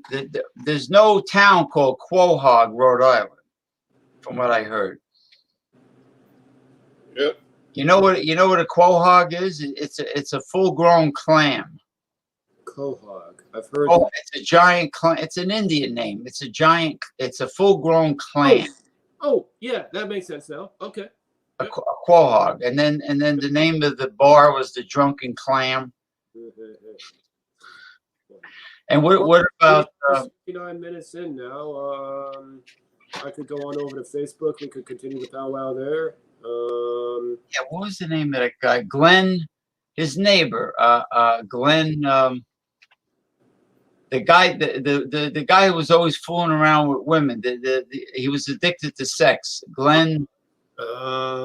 Shit. And they always Quagmire. Glenn Quagmire. Yeah. Yeah, and he was always had girls like. Oh, I don't know. He had these Asian girls running out of his house one time. Yeah, he's a sex maniac, a sex fiend, and sex addict. But these are adult-oriented cartoons. So, sex addicts. Some people saying sex addicts. Why are you going to say addict about things that are good in society, that are good for you? Why aren't people not talking about addiction when it comes to bad things for people? Like, or like, yeah, they don't. Yeah, They demonize you if you're a sex addict. They used to call them sex maniacs.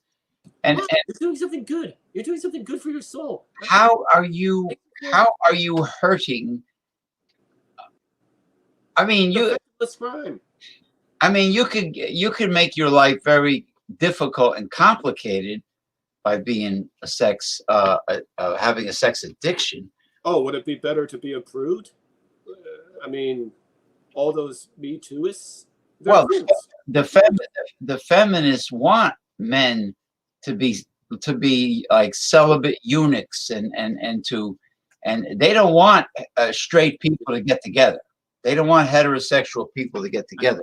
But that's a good topic for tomorrow, because tomorrow night is the red pill night with the copper divining rods. Fuck yeah. And that'll be a good show. You combining those two things, like the alpha and then the omega, the alpha, the omega. That'll be a good show. I got to start practicing. I got to start practicing my tarot cards again, because I used to read them, and I was pretty good at it, but I had to look in the book. But that's all right. That's all right. There's 78 cards. That's a lot. That's what the book is there for. Now, unfortunately, with a certain someone that we know, he was giving duplicate tarot readings every week that said the same thing, that the pandemic is a hoax, coronavirus is a hoax. So right there. I do agree he should give more credence to it. But I do know that he was trying to play devil's advocate like you. He was trying to play devil's advocate. I still agree. Well, he was anti-social distancing and anti-mask, and he thought it was all like the usual Confederate from the South. He thought it was fake. But listen, are you going on Facebook? I'll go on Facebook. Yeah. And we can Yeah, get- I'll go on my phone. I'll go inside. I'll log in. go inside. Go deep inside. No. Go deep inside. Push in the bush. That was an old disco song by by Whoa, that's where that reference is from. Okay. by Musique. It was three very attractive, tall black girls. It was called Musique, Was and Cardi B one of them? push in the bush. Was Cardi B one of them? No, but she could have been. She could have been. It could have been. She could have been. I got to look for the music video. It was actually a lot of the songs were dirty back then in the 70s. Yeah. Now everything's all just washed out. But anyway, guys, yeah, I feel like that's a good thing, good way to call things. You know me, you know James. Yes. And by the way, I want to promote this man, Mr. Mike Hilton, of Western Beer Reviews, his special show called what's it called? Bar Room or Bar Last Call or no? Down Sunday. I usually do a show on my terrace, on my terrace called it's on the terrace. It's usually supposed to be every Sunday around 5 o'clock, and I do a big bomber ale. Yeah, the terrace on the terrace. Now, what about when you're on location? What do you call that show when you're on location? That's just called online bar. Online bar. There you go. So don't forget to check out Mike Hilton's YouTube channel for online bar and tearing up a girl's ass. No, it's called tear ass. Whatever. Terrace. I never had any girls out on the terrace. I've never had any girls out on the terrace. I've never done. Would your neighbors complain if you had sex outside on the terrace with a female? They would complain about me breathing if they could. I didn't think California people were that grouchy though. I thought they were all like, "Hey man, surf's up. Hey, hang loose, dude. Hey." I try to do that from a distance, but once again, like this silent treatment thing. I really don't. You heard Flacco. You ever hear Flacco beer? Well, Flacco, let's just say Flacco beer reviews. He believes in being, I think, a little bit less indirect. I mean, come on, man. Even if somebody takes somebody in an indirect way, that just means that the person is going to have to walk on eggshells around the person instead of just some communication happening as normal. I mean, what is this silent? I'm dealing with a lot of this right now. What is and James, like, how do I deal with this? Like this silent treatment bullshit. It's like take your fucking toxic ass waste dump and move it to another city where it could thrive. Because that shit is a tourist trap around here. So I don't know. Shit. What is it with motherfuckers who think that they can who can utilize things like the silent treatment? It's just I hate that shit, man. It's just you have something to say it to my fucking face. Come on, man. And I saw a manager. at a restaurant earlier tonight. Last weekend, he told me I can't have anybody who's too drunk go. You don't look all right. But then this weekend, he got too close to me. When I was just trying to walk past the restaurant, he got too close to me. So I told him, get out of my face right now. Yeah, what's with these people crawling up your ass? They sometimes they do that to me on the register. I don't know. What do they have? Some kind of sunny disposition? I don't know. Because as far as I'm concerned, yeah, you can